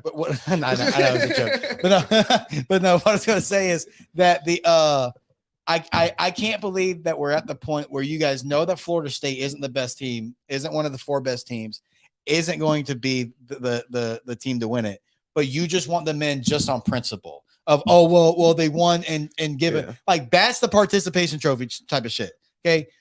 Sorry that you played out the season and your top player, a Heisman winner, went down. At that point, you have to objectively say that, hey, you're not one of the best 4 teams. Let's get the best 4 teams in there so we don't have a false champion. Because maybe you guys would have beat Michigan and Washington with Jordan Travis. But without him, you don't have a chance. So then Michigan's going to win the championship just because of because of a principle and feelings. Like, that's where it's like, this is sports, okay? Mm-hmm. Sports at times hurts your feelings, okay? That's part of sports, is what it teaches you. Everything ain't fair. At the end of the day, the best 4 teams are in objectively. We all can agree that these are the 4 best teams on the field, not just, hey, the season, on the field. Everybody knows that Florida State lined up versus Alabama right now. It would be a 17 point win for Alabama. Okay, that is what it is, where we control the clock at the end. All right. Yeah, boring fucking game. They're not beating us, not with that offense. With Jordan Travis, it's a different game. The receiving core is elite. But these quarterbacks prove that they aren't that good. So it is what it is. I'm sorry. Okay. Well, I mean, we'll see. I think they have that Georgia game, so I mean, they really could make everybody. They could, that. But their players are now saying that some aren't going to play, some are transferring. Oh yeah, and that's another thing that's fucking killing. Why is a transfer window right at bowl season? Yeah, like what the these guys are just leaving at bowl season. So now all this talk about record, how legit is it? How legitimate is it at the end of it when you talk about like teams versus teams in bowl games? I think there's even like though in the past there's been a history. I'm not trying to compare FSU as a program to TCU, but I think that's a program that has been left out of the playoffs in the past, or even with the BCS, like national championship games. Even though they went undefeated, even though they went and they won their conference, it just, you know, at the end of the day, they're like, well, not the best team. I think that happened during the BCS era, honestly, that they went undefeated and they were like a top 4 team or whatever. And there was a push for them to make it to the national championship, and then they didn't. And yeah, so I mean, this kind of stuff has happened in the past. I don't think it's unprecedented. And when you take into consideration all the data right now, yeah, I mean, I think we're going to see pretty much the best. I mean, I just like Alabama, as a SEC team that is down right now, like I respect Georgia. Yeah, when we play Georgia, I'm not expecting that we're gonna go in there and fucking beat Georgia. They're a real fucking team. So if we're talking about top 4 teams, I think there's definitely that's the team that has an argument. But Washington kind of they're just intact, and also that win against Oregon I think puts them in over Georgia, and I think that's the case that they make over FSU. FSU just beat Louisville. So, I mean, the other team beat like the 6th best team in the country. Alabama beat the 1st best team in the country. Like, so now, I will say that I do think objectively Georgia is probably a better team than Washington and Texas. Yeah, I think if this, well, I mean, we might find out, but I think if this Alabama team were to play Texas, I think it's a 10-point win. Yeah, honestly. But our offense is what killed us in that game, and our offense is not a problem anymore. It'll be interesting when I see it. But we can see what happens. We might see what happens. Yeah. But I don't know. Like, it's tough for the top 4, and I'm glad that we're out of the top 4. This is where it kind of sucks. And like, I understand like the principle of like, hey man, like you have the undefeated season, but that's where you bring in Liberty. I mean, no, they didn't play a top 25 team, but they dominated the schedule. Did their sweat and blood and tears, like I was told, mattered for Florida State? Did not matter for Liberty when they won every game, every team you put in front of them, they beat. Like, so it's like, well, I mean, but the competition that matters. Well, but FSU's competition was probably better than Liberty. Yes, and then what they put on the field is probably a little bit more impressive than Liberty. Like their defense really did lock up at the end of the year there. I mean, that was impressive. I feel bad for those kids. That's why I hope they don't take the way that you're saying. I hope we get to see them against Georgia. I think that's a huge statement. It's not that Liberty's the better team, and I don't think that, but it's just the principle of like they did what they had to do. And when you look at it, I mean, UNC, were they a good team this year? They were supposed to be, but they weren't. Clemson wasn't a good team this year. They were supposed to be great. Yeah, they weren't. The best teams in the ACC were who? Well, I mean, I think we're talking about like talent level though in general. Yeah, I get like, that. I mean, same way that we respect in the SEC. Of course, there's teams that like Auburn every single year, no matter what their record is, you're gonna respect them just based off of that kids are gonna go there that are really talented and they're gonna have a So I mean, same thing like with UNC. The reason we're expecting them to be good is because they have a quarterback that's supposed to be a top. He's great. Yeah, it's supposed to be a top 2 pick. So to your point, though, it didn't pan out. But I mean, yeah. But so also all I'm saying that just to lead it back to where we started. Yeah. Where so you're saying Florida State schedule is obviously better than Liberty, so that undefeated is better. Okay. So then when you look at that 5 top 25 teams are played versus 2, then you have to objectively say that schedule was obviously better, that the competition that they play was better, that the wins. So Florida State beat a number 16 and number 13 team. Alabama beats the number 25, number 13, number 11, and number 6 team. Let me just pull this shit up because you're trying to. The audience might want to try to follow you. That's fine. So yeah, you can look at the schedules, or you can just look at like the top 25, and we can say who they beat. You can keep on cooking, brother. No, yeah, no, that's really it. That is like so. So when you look at Alabama lost to 3, but then beat 6, 11, 13, 25. Florida State beats 13, 16. So when you look at resume, yes, there's a glaring 1 versus 0. But that's if you stop the conversation at that. They beat LSU. Yep. They beat Clemson, which they weren't ranked. They're not ranked. I don't know how you feel about that. They're not ranked. They're ranked like 27. Kentucky's ranked 30th. So we can count both those because Alabama beat the shit out of Kentucky. Yeah. Well, I mean, no. So we can do top 30. Then Alabama. Well, I mean, it's not even top 30. I think that if we're respecting each other's football IQ, that's like that a 27th ranked Clemson it's a good might. Team. Any week could be a tough out, right? It's not like Southern Mississippi, for example, or something like that. I'm just saying, just narrative building or whatever. But plus, if you're trying to take if you are trying to take that one scale or something to measure, right? Yeah. So top 30 because Kentucky's top 30. Kentucky beat number 16 Louisville. Oh no, I think that's an impressive win though. And Alabama beat them by 28 points. The thing is, I would give you that too. Right. I would say Kentucky's a pretty impressive win. So Alabama was 5-1 versus top 30. FSU was 3-0, which again, that's not a knock at FSU. That's just saying that, man, we have to look at that 5-1 and say, damn, okay, you played 6. You were 13-6 for top 30. Sure.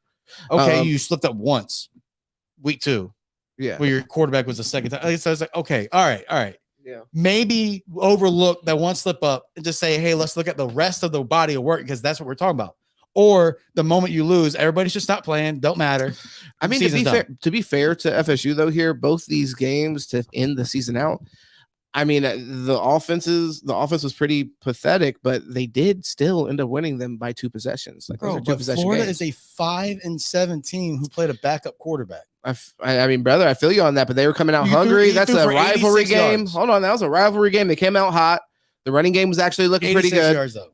The running game was looking pretty good, and the defense was looking good, and they adjusted. The FSU adjusted. That was the first game that this guy played, right? Or did he have another game in between? That was the first game the backup played. Okay, so yeah, I mean, like, two backups playing the first game. I was excited, brother. I smelled blood in the water. I was like, please, let's fuck this. Let's fuck this season up. No chance. Oh no, I was in there, brother. 100%. My heart and soul was in there. When I saw y'all were up, I was like, Florida State's fumbling the bag right now. I was like, what the fuck are they doing? Yeah. And then I second come back, I was like, all right, respectable. Then but still, I mean, but also it was a 9-point game, 2 possessions here, 10 point. So it's not like they even just squeaked by. I'm just saying we have to be. I want to be about that. Yeah. Louisville though, like if they would have beat Louisville like 20, if they had fucked them up like 24-6, 30-6, then fine. Like, okay, you've proved that you're still an elite team without that quarterback. Like Cardell Jones, when he won with Ohio State, dude, I think you can look it up. I think he won by 60 points in back-to-back weeks. And so it's like, okay, the motherfucker can play ball. Bro, everybody knows the only rivalry game allowed to be close is Bama and Auburn. No, what I'm saying, but that's my point, is you're using Auburn versus Bama against Alabama, but then ignoring them and the argument, but then ignoring all the other shit. So all I'm doing is just pointing out the same shit. Okay, but hold on. We're having a conversation though. To be clear, it is me and you having a conversation. Okay. I said the top 30 teams. No, you're good. You're good. I love the energy. But the Gators right here, I would have given them credit for that, pulling out that win. And I would have also, and I already did say that, like, we take Auburn seriously. How many times have I said tonight though that a win is a win?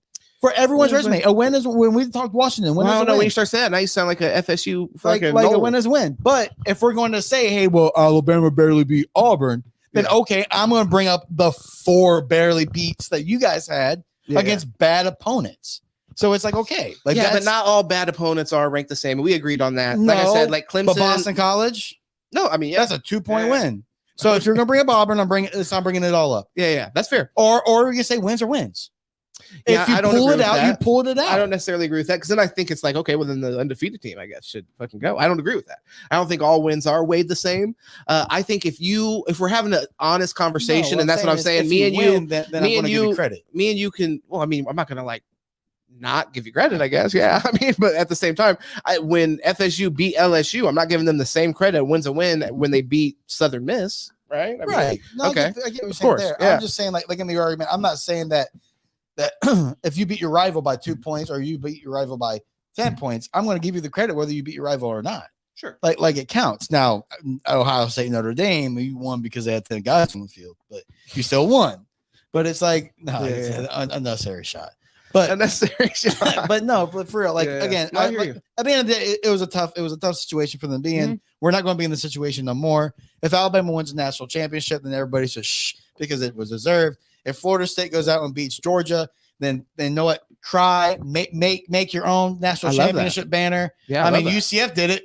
Yeah, UCF did it when they beat nobodies, and then they go ahead and beat Auburn in the bowl game. And if you beat Georgia, I think you beat the national champion from the last year. You have a real argument. I think that'd be interesting. That would be a very interesting AP number one. Alabama could win championship. You can still win AP number one. You know what? Just like the 1960s, you claim one, we claim one, we both claim one. Co-national there champions. it is. Co-national champions. We go to 18. You go to FSU. Fuck them. 3, 4, whatever you guys have. Yeah, they're not my king.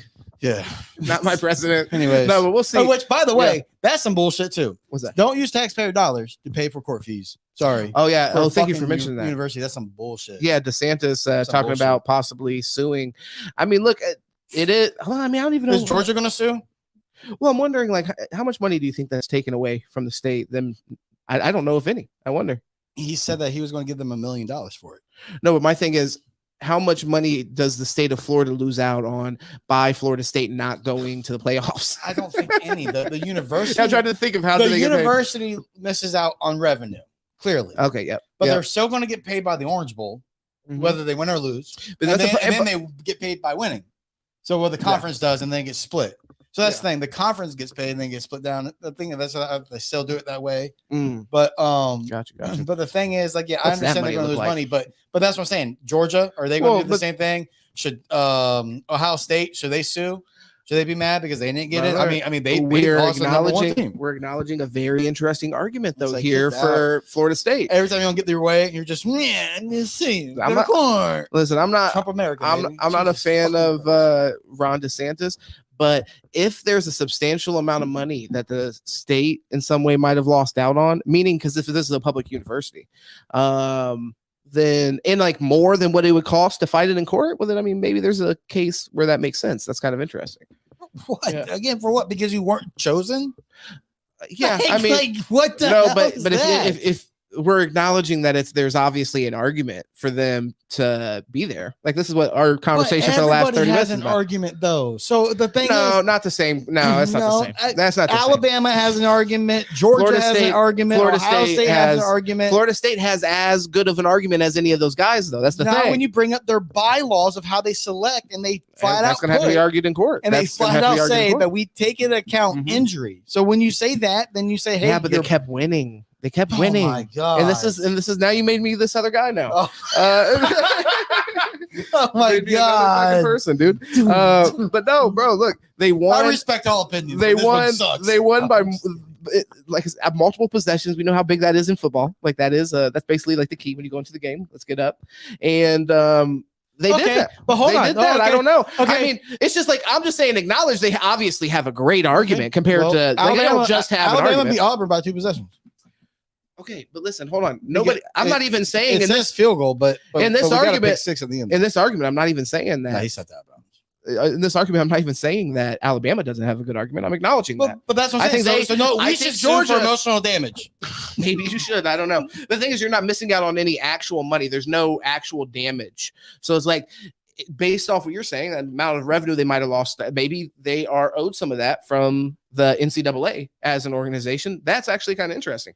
It may actually make sense. There may be, I'm not saying that we're going to see any of the benefit of it because of the corrupt fucking government that we have, but at the same time, I can see opens up a college. I could see the logic for it though. I could definitely see the logic and how it could possibly make sense. And how that school, and they have an excellent argument. Georgia also has an argument. I think there's an argument to be had there. Not as good as FSU though, because really FSU's argument is hinging off that injury because they did continue to win, and less spectacularly. And I think their argument is just based off, in my opinion, I don't think they should have been there because there are 4 other teams that just have slightly better arguments. The margin is razor thin. Like, to be like, I shit on a lot of FSU fans on Twitter, but because it's fun. But in reality, I have to give, like, the margin is razor fucking thin in this scenario. That's why I think it's the best time to start having the conversation for a bigger playoff that makes sense.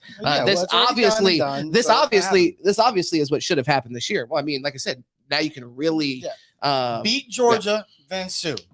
Beat Georgia and then sue. Yeah. Hey. Next. No, I mean, actually, that wouldn't be a bad idea. Yeah. Like this is just, come on. That I mean, yeah. The thing is, we might have to have this conversation again. Maybe this. Oh my god.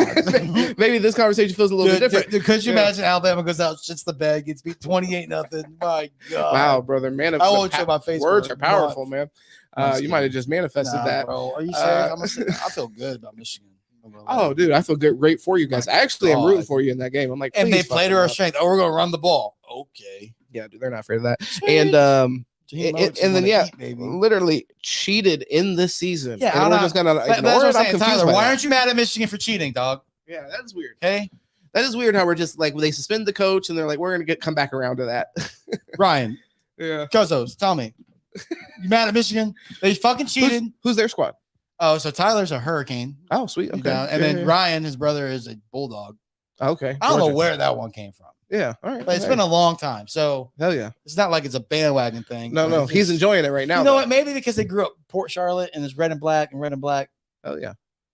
Maybe he just like some. I got a brother that really likes Georgia. The mountains of Georgia. Yeah, I got a brother that likes Georgia. It's just like probably just a thing. Yeah. Also, I like the Bulldog. If your family, if your family likes Alabama or some shit like that, typically sometimes people just like to be like, I like to root for somebody else to have like constant conflict with the family. That's how I feel about Tyler with the Jets, because he's a huge Jet fan. I'm like, dude, everybody's Dolphin. Is that because we're Dolphin fans? It's like you just like, but no, the kicker was from Port Charlotte, John Hall. Okay, yeah, but yeah, maybe Chad Pennington was who he loved. I actually fucked with Chad Pennington too. Dude, I don't know how many times I gotta say it. I don't know why Washington and Michigan and UT aren't going getting the same scrutiny as FSU. They are, yeah. Hey, listen, all of them. Everyone can get these hands. Really, SEC championship was a championship, baby. No, I'm just kidding. No, I mean, I think that was I think that's why Alabama makes it in, beating Georgia. And that's why I think that if FSU beats Georgia, that should be taken very seriously. And I think we have a real conversation. Conversation. No, post-championship. Who says no? Oh, fuck. Just no ways of making that happen. But that would be sick. Paul brothers can get boxing matches. We can get a pay-per-view. That would be sick. No, you're right. That'd be amazing. First game outside the regulation of NCAA. Let's get into some NFL talk actually. Okay. Just because I got these videos, and if you got a slide at any point, just let me know. Because I do got a shit ton of videos down here. All right, you think I wanted to be a you think I chose to be a Jets fan? Nobody chooses that. Just a random pick at like 3 years old. Listen, I love green and plains. No, and he stayed true to it though. That's how loyal he is. Let his wife know. That's how loyal he is. That's called loyalty. I made this decision at 3 and just stuck with it with no rhyme or reason. It just fucking went through the worst of it, dude. No, I mean, I remember getting getting literally teased for being a Dolphins fan, because I was a Dolphins fan in Indianapolis. My dad's from Florida. Oh yeah, that's right. So he was a Dolphins fan. The Colts Colts are fucking. Oh my god. Yeah, it's like I remember that was part of the setup. You know what I mean? Like Chad Henne, they're like, why are you not a fucking Colts fan? You know we're in the playoffs, stupid. Yeah, we got Peyton Manning. You got Chad Henne. What the fuck you doing, brother? Oh, dude, those are some of the brighter days actually. Man. Chad Pennington was like some of the brighter days. Oh, Chad Henne. Oh, Chad Henne. Oh yeah, dog shit. Pennington was a decent quarterback for us. Pennington was decent. Yeah, there's just so many rotator cuff injuries. You can't throw the ball well. Yeah. No, 100%. No, but he was. Yeah, he was smart. Yeah, and he was reliable. Well, I mean, not reliable to play, but yeah, accurate. Jets, and you know all about that. You guys ended up finally saying, "Yeah, dude, you're fucking, your shoulder's barely hanging on, brother." Imagine being a Jet fan after like Mark Sanchez's rookie year. He's a baller. Like calling him the Sanchez. Like, dude, this is it. It's all I've been fucking waiting for. This is our guy. I don't know. If you thought Mark Sanchez was your guy, I think you kind of deserve it. Oh, you know, a lot of Dolphin fans thought Tannehill was. So. I mean, I was never bought in. With Tannehill. I am bought in with Tua. And once again, I still want to see the rest of the season. We've talked about that, but I mean, he's been killing it. So I mean, I got to give him credit where it's due. All season, he's been killing it. I'd like to see less turnovers, but I think that's gonna come. Yeah, I think that's gonna come. And I mean, I'm very I've never felt more confident with the Miami Dolphins quarterback, just because I don't really remember Dan Marino playing. So I mean, aside from that, it's been absolute dog shit. So the first time I'm not going into a game thinking like one of our weak spots as a quarterback is now. Yeah. You know what I mean? Like no worries. Ever. Just kind of like, oh yeah, as long as they can keep him upright. And I mean, at this point, I think it's a lot of that. He's been good. So just yeah. Well, I mean, and the offensive line has been better too. Been good. Yeah. So I mean, that's been awesome. And that's something that we've like fucking struggled with for fucking 30 years or something crazy. Literally can't get that shit together. Spending first overall picks on it because they're literally like, we don't even know how to figure this problem out. We just got to take the best person they're telling us. But this has been great. Yeah, no, 100%. Austin Jackson. I mean, I give a lot of credit to Mike McDaniel. This is the thing, and we've had these conversations with other people. I think all these people deserve individually a ton of credit. They're number one team in the AFC. So when people start to sing the praises of Tyreek, I don't immediately feel the urge to like wince and be like and try to like give that credit to Tua. My bad. A lot of times I see it go the other way, really, where it's like anytime somebody's talking about Tua, it's like you have to put Tyreek on a pedestal. But Tyreek, it's like Tyreek's incredible. Like it's can they all be great? It's like that's incredible. The organization put these people together, brought the best out of one another. I mean, this is the best Tyreek has ever played. So I mean, to act like the quarterback has nothing to do with that, and then to act like the best wide receiver on the team has nothing to do with the fucking quarterback's success. It's insane. It's wild. So it's like what the trio there has done, and the improvement in Tua first and foremost, and I credit both the other guys in that. But the same thing goes back the other way. It's a fucking circle jerk of just getting better. It blows my mind because like the Niners, nobody ever talked about how it was Jerry Rice who made Montana. Montana was shoved down your throat as the best quarterback of all time because of how much they won. Same thing with Jerry Rice too. Same thing with Jerry Rice. But it was never that Jerry made Joe or Joe made Jerry. They were just both great. Yeah. Right. Randy Moss. It wasn't that Culpepper just made Randy Moss or Randy Moss made Culpepper. Everyone accepted Culpepper's a really good quarterback, and Randy Moss is the best. When he went to Brady won the MVP when he got the most touchdowns. So for some reason, it seems like the only quarterback, Mahomes wasn't just Tyreek Hill. The whole fuck it, Tyreek's down there somewhere came from Patrick Mahomes. Yeah. That wasn't a Tua quote. That was Patrick Mahomes. Yeah. And nobody ever just gave it all to Tyreek. But for some reason with Tua, it can have zero to do with Tua. It's all about Tyreek Hill. And that's kind of where like the Tua fans, yes, we are going to come and be extra, really extra with it because it's like, dude, for years I've heard nothing but nonsense. And then even now when it's like, okay, you can't really say anything negative, especially when you're seeing the plays where it's like, okay, dude, he's throwing, yes, it's a 60-yard bomb where it goes 40 yards downfield and Tyreek runs the rest, but he released it in 2 fucking seconds. Yeah. Like everything's done in under 2.5 seconds. And it's like, that takes skill. Sure. Like, so it's like, man, what he does, but I mean, nothing happens on accident.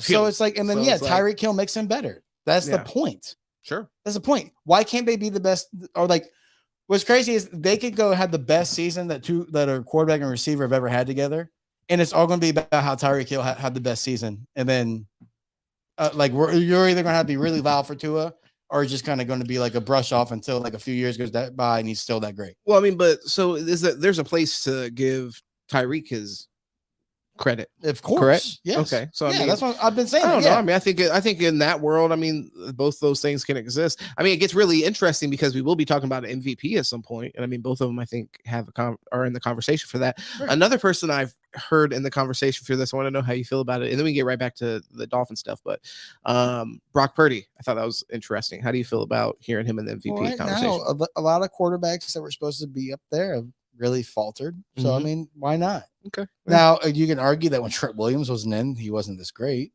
How would you feel if Brock Purdy won it over to like right now, if we went to the votes? Well, I mean, you can't argue with what he's doing. When you're ranked number one in a lot of categories, that's what it is. I mean, Tua was ranked number one in a lot of categories for like 9 weeks. Okay. So at the end of the year, we got to see like whose team is where you are statistically. I mean, a lot can happen from that. There's 5 weeks left. You don't think that there's, I mean, it seems like there's a clear, it seems pretty obvious, especially how Brock Purdy stepped into the 49ers system, that he may not bring as much value as like a player like Tyreek does to the Miami Dolphins, and the difference between the franchises when these players have stepped into them. So, I mean, Brock Purdy, to his credit, has kept it pretty steady. But they were already performing really great with shitty quarterbacks. So I don't know. I just wonder, like, for me, I just wonder, is it time I really would like to see Tyreek win it. I'd like to see a non-quarterback win it. I think it would be nice to see that position, for one, also given its flowers. If he has a historical season where he goes for, I mean, right now he's on pace to have the most receiving yards of all time. But AJ Brown was on pace to break 2,000. Okay. As well. Yeah. Not 2000. My bad. To break the record as well. Okay. But he wasn't in the conversation. It was Jalen Hurts. Gotcha. When the problem, like I said, Randy Moss didn't win it when he broke a record. It was Tom Brady. Yeah. My thing is, if you follow the statistics and somebody laid it out, let's say Tua averages 3 or 4 for the rest of the year, and 2.5 touchdowns a game, he'll be over 40 touchdowns and 5,000 yards. Okay.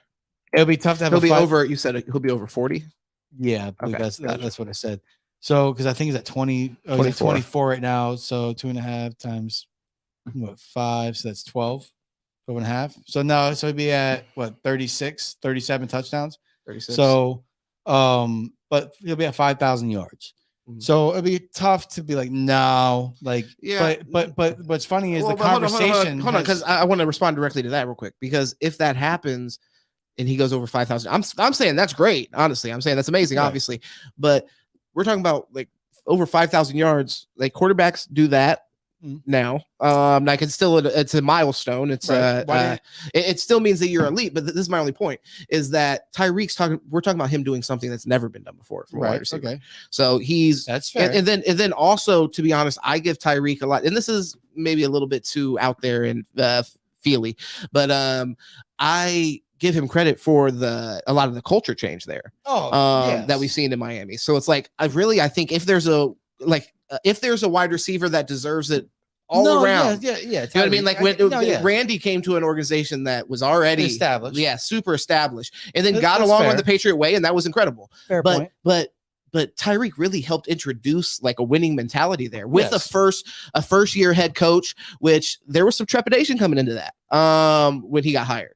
A lot of, like he didn't call the plays in San Fran, all this kind of criticism of Mike McDaniel. So he bought into that, and I just give him a lot of credit for that. And I give Tua a lot of credit for that. Yeah. But Tyreek coming from a Super Bowl team, I imagine a lot of that comes from him anyways, I guess. But I feel that and I understand. And actually it's a great point where you bring up like that, his value as far as a culture setting. Yeah. I feel like, a lot of the cultures, Tyreek culture is the energy, the high energy. Wilkins on the defense, he's Ron Holland, Jalen Rand. Like, I agree with that.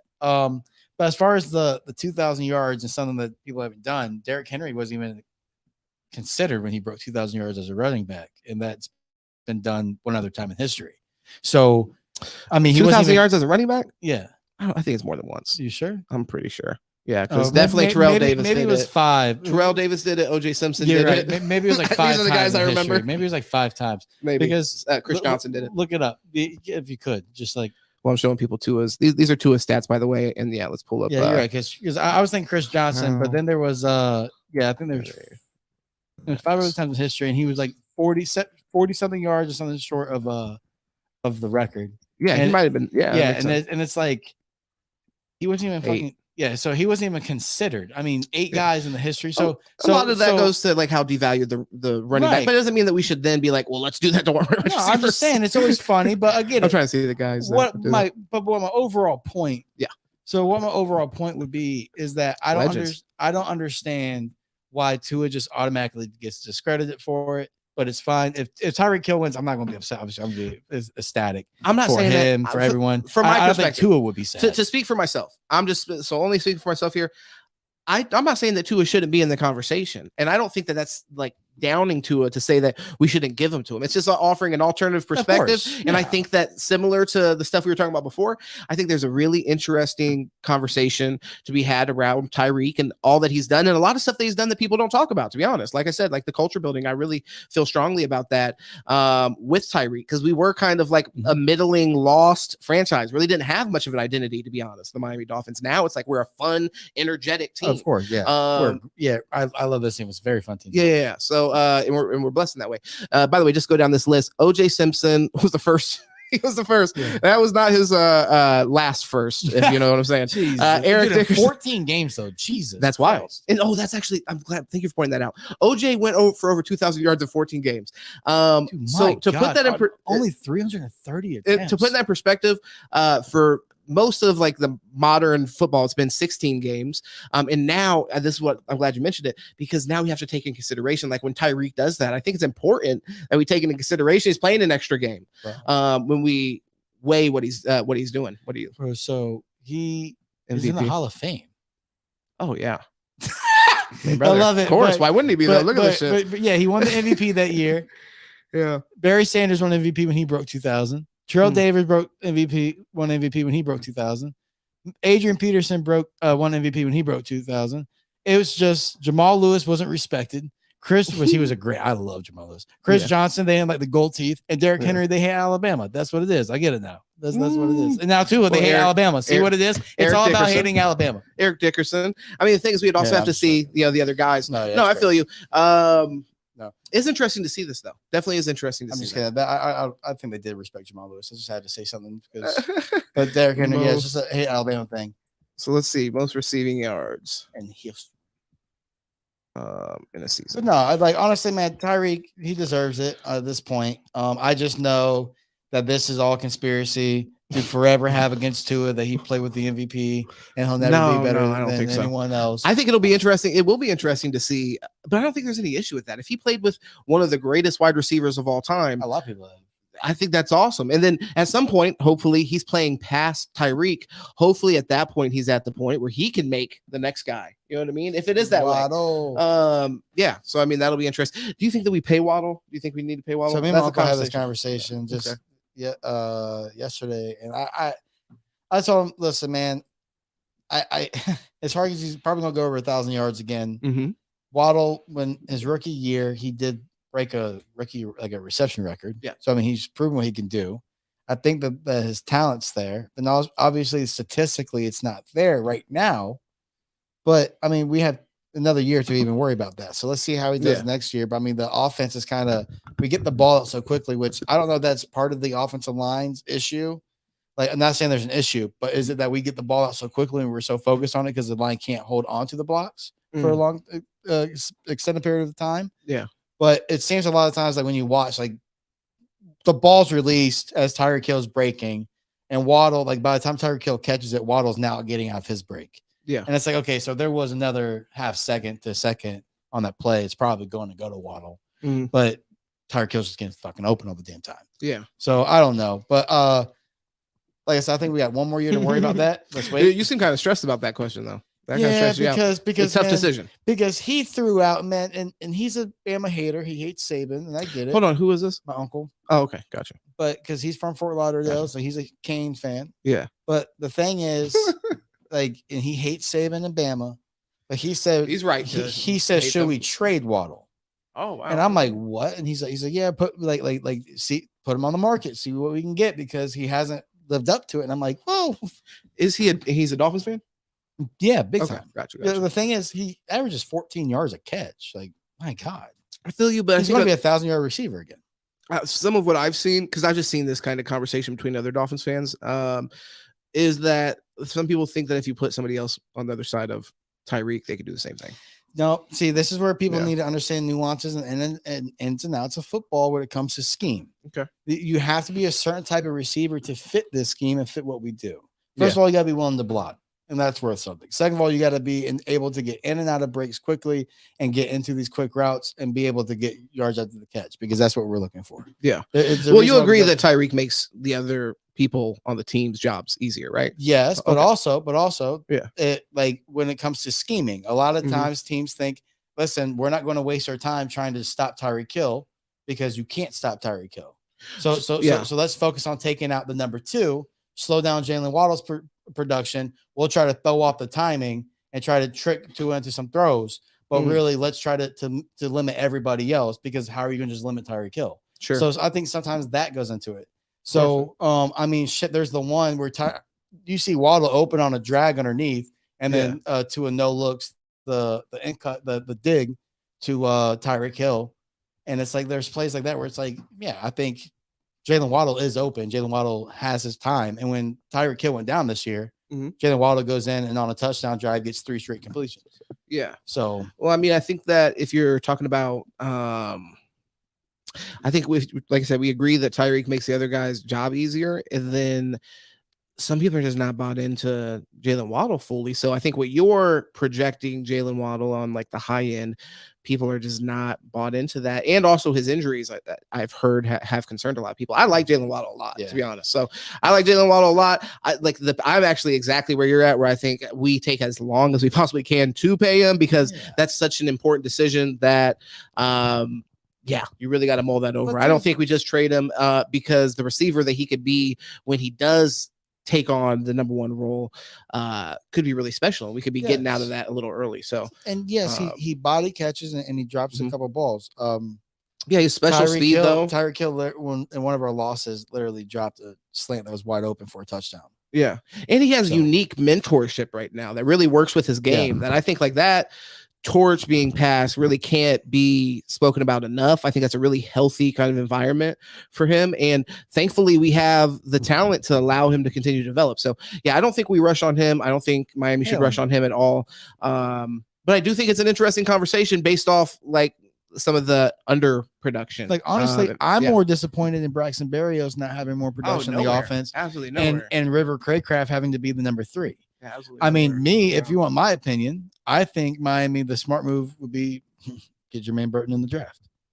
Oh, interesting. I like him and Ricky Parasol. I think those are two guys that you can get third round probably that are way better than that. But some reason receivers just kind of, it's so random. Undervalued. Well, I mean, that's kind of the thing that's happening. When you're talking about running backs, when we looked at it, I agree with the kind of analogy that you're setting up where it's like, well, hey, look at these running backs and how they didn't win MVPs based off 2,000 yards. And a lot of those guys are current. And it's a matter, in my opinion, of the running back being completely devalued. Right. OJ Simpson, who even could say who the fuck his quarterback was? He was the quarterback. You know what I'm saying? He was the quarterback. Give me the ball, bitch. Ridiculous. 14 games going for 2,000 yards. But my point being is like, I hesitate to do that with wide receivers, especially I think like when we witness some of our most special talent in the NFL is at that position. And I think it's a really good opportunity to highlight that. It does suck that Tua's just come on so much this season. Hopefully he has other opportunities to win the MVP. And maybe he'll even win the MVP. I don't know. We'll see how the rest of the season plays out. Tyreek might not even pass 2,000 yards. But as far as like what you said there, and I've seen it before on here. Go ahead. Where people want to say that, the season came out of nowhere, or this season, last season he was doing the same thing. He just got hurt. Mm-hmm. So the thing is like this is where he was. And yes, Tyreek Hill brought this. Well, hold on. He has Mike McDaniel in the system that fits. Well, explain what you're responding to, because I think that I think Tua's development, coming out of nowhere, he was hurt a lot last season. And we've talked to anybody that's seen me talk over the last 3 years. Well, I'm just saying, because once again, we're talking, Paul. So you got to talk to me, brother. I got to talk to you. It's everything. So it's like, we can talk about the narrative, but I'm just saying, like, as far as like my perspective on Tua last year, I was really impressed. Like coming into this season, I didn't have any hesitation. My only thing was like, we need to see him get through a whole season before we pay him a bunch of money. And then we're married. You know what I'm saying? And at that point, that's what it is. But this last season, I was really impressed with him. And like I said, I give him all credit. Mike McDaniel, I've been blown away with what he's been able to do. And that's not to slight Tua. No. I think that's great that finally, it just honestly points out how much support. Yeah, how much support you need. This is what it takes to win a Super Bowl. This is what what's crazy is Patrick Mahomes didn't win a Super Bowl by himself. He didn't win a Super Bowl by himself. Yeah. Andy Reid is one of the best coaches of all time and one of the best offensive minds of all time. Right? So that's what he is. So he gets drafted into a quarterback room with Alex Smith. Yeah. Who is a cerebral quarterback. Who is multiple injuries, and playing for one of the worst 49er teams that we've ever seen. Well, and his talent being limited in a way, like compared to Patrick Mahomes, allows him to have a different kind of insight. Exactly. So he came into a good situation. He came into a team that went to the AFC Championship game without Patrick Mahomes playing quarterback. Yeah. Alex Smith went to the AFC Championship game with that Kansas City Chiefs team. He then comes in and wins a Super Bowl. No one's going to say that Patrick Mahomes isn't the best quarterback in the league. But he came into a great situation. Definitely. Okay, Joe Burrow came into a good situation. Not the best, but a good situation with talent already established and offensive-minded coach with a good system. Okay. Well, some question marks though, like around the coach. There's still some question marks. Yeah. I think they just looked really good with Jake Browning at quarterback. No, and I'm not saying that he definitely has. I'm just saying like Mike McDaniel. I just want to give him his flowers. No, I think he set himself apart from all like Tua's situation didn't start out like this. So to be clear, like the contrast is really helpful. Dude, we had 3 offensive coordinators a year before, yeah, who none of them had play calling experience, and they're all calling plays at the same time. He had 3 coaches in his ear. Yeah, that's impossible to play. Yeah. So no, I mean, I'm with you. So yeah, I think this year the Dolphins have probably been the most compelling story. I mean, that's why they're on Hard Knocks now. Yeah. Oh, are you watching that? Oh yeah. I honestly haven't. I need to get But in it's there. great. But it's like good. Yeah. Jalen Hurts has Nick Sirianni. Okay. Sure. And again, that team is a solid and a well-rounded team. Well, and okay, he's kind of done the same as Mike McDaniel. He's kind of the opposite side of that. I would just say like guys like Brian Dable, even like honestly, I think McDaniel has leapfrogged McDermott at this point as far as like the coaching echelon. Like he's probably considered a pretty much an offensive genius at this point. But my point is that this is what it takes for you to get to like this type of level of football. No quarterback's gonna be able to do it really without all this help. Okay, you need top receivers, you need offensive line, you need your defense to win your games, you need luck on your side, and you need good coaching. Because this is the professional football league. It's not your flag league. It's not semi-pro. It's not high school or college. This is everybody's paid millions of dollars. Well, some hundreds of thousands, but everyone's paid money. Everyone is the best in the world at what they do. So yes, you're going to have games against a bad team where you're not looking the best. Doesn't mean that you suck. You're going to have games against good teams where you look great. Doesn't mean you're the best. Yeah. That's the kind of way that this is. Like they're all saying, ebbs and flows. Mm-hmm. So it's like, yes, it takes everything and it takes luck. Miami Dolphins are healthy at the right time and key positions. Javon Holland's going to be back. Well, I mean, like that's not a season. Well, we've been struggling with it. Well, this is actually line injuries are up and down. Well, real quick, I wanted because I was trying to actually remember it, but you brought us to it. I want to give Tua credit on this. I think it's really telling that he's been one of the most consistent pieces for us because I mean, all around him, we've had injuries, offensive line, we've had running back injuries, we've had running back injuries, we've had defensive injuries over and over again. I mean, Jalen Phillips going down twice this season. Jalen Ramsey not playing for half a season. Yeah, so it's like for him to be able to steady that ship, and like I said, the confidence in the team remaining. The team doesn't go down at all. Yeah, it doesn't feel like they're going in. They're like, oh, we're weakened and we may lose this game. It seems like there's a full buy-in, and I give Tua a lot of credit for that because he's been one of the consistent. And if you remember with Flores, he was never a team captain. He couldn't lead. And this shows Tua? That was like the narrative, and now it's like it's flipped. So that's McDaniel, McDaniel, you should consider for coach of the year. I think honestly, what's his name? Steichen out in Indy. Dude, he's one hell of a coaching job this year. Who's comeback player of the year? Dude, you have to give it to the guy who died on a football field and still playing professional football. Okay, I think I've heard that argument. That might have been because this was on the back of my head. I know I want Tua to win an award. I haven't heard Tua argued for that, and I heard somebody recently. I think you're right. DeMar Hamlin. He should be. Tua should be comeback player of the year. Of course, he was told to retire. He was told to retire. They were told to retire by doctors. Who's never seen his brain, and this is where people need to stop being. They're talking about him retiring 100%. No, listen, man, it is what it is. Okay. And you see, Derrick Henry is a fucking physical monster, and the guy hit his head on this fucking turf and got a concussion. That's the problem. His head on this fucking concrete. Sorry that happened to him, but I'm glad it happened that week. If it was going to happen, I'm just saying. He might not play against us this Monday. Exactly. That's why I mean we're going to lose to Will Levis in Tennessee. That's why I mean that. Okay, my God. But it does mean play DeAndre Hopkins in your fantasy football. That's going to be the only option. They're going to be down by 30. Don't do that, dude. Listen, Jalen Ramsey's covering DeAndre Hopkins. Well. I'm still probably going to play him, to be honest. He's going to have 15 targets. Listen, you got to go to him. But listen, man, I don't know, man. At the end of the day, I think Miami, what a year. Happy that we called the Super Bowl preseason. Yeah. It's on tape. Happy that some of us called the Bills downfall. Yeah. No, I believe in Josh Allen. That's I think our biggest disagreement. But I think he's elite quarterback. Great talent. I think he's elite quarterback. Elite talent. Well, here I want to give because I mean you are right. I mean for the most part they're shitting the bed. So unless we end up seeing them in a wild card, which I think they're on the outside looking in on that. They're looking rough right now. Yeah, they're 6-6, right? Yeah. So man, it would be great if do they play the Jets one more time? Oh yeah, I'm pretty sure they do. Do Rodgers comes back?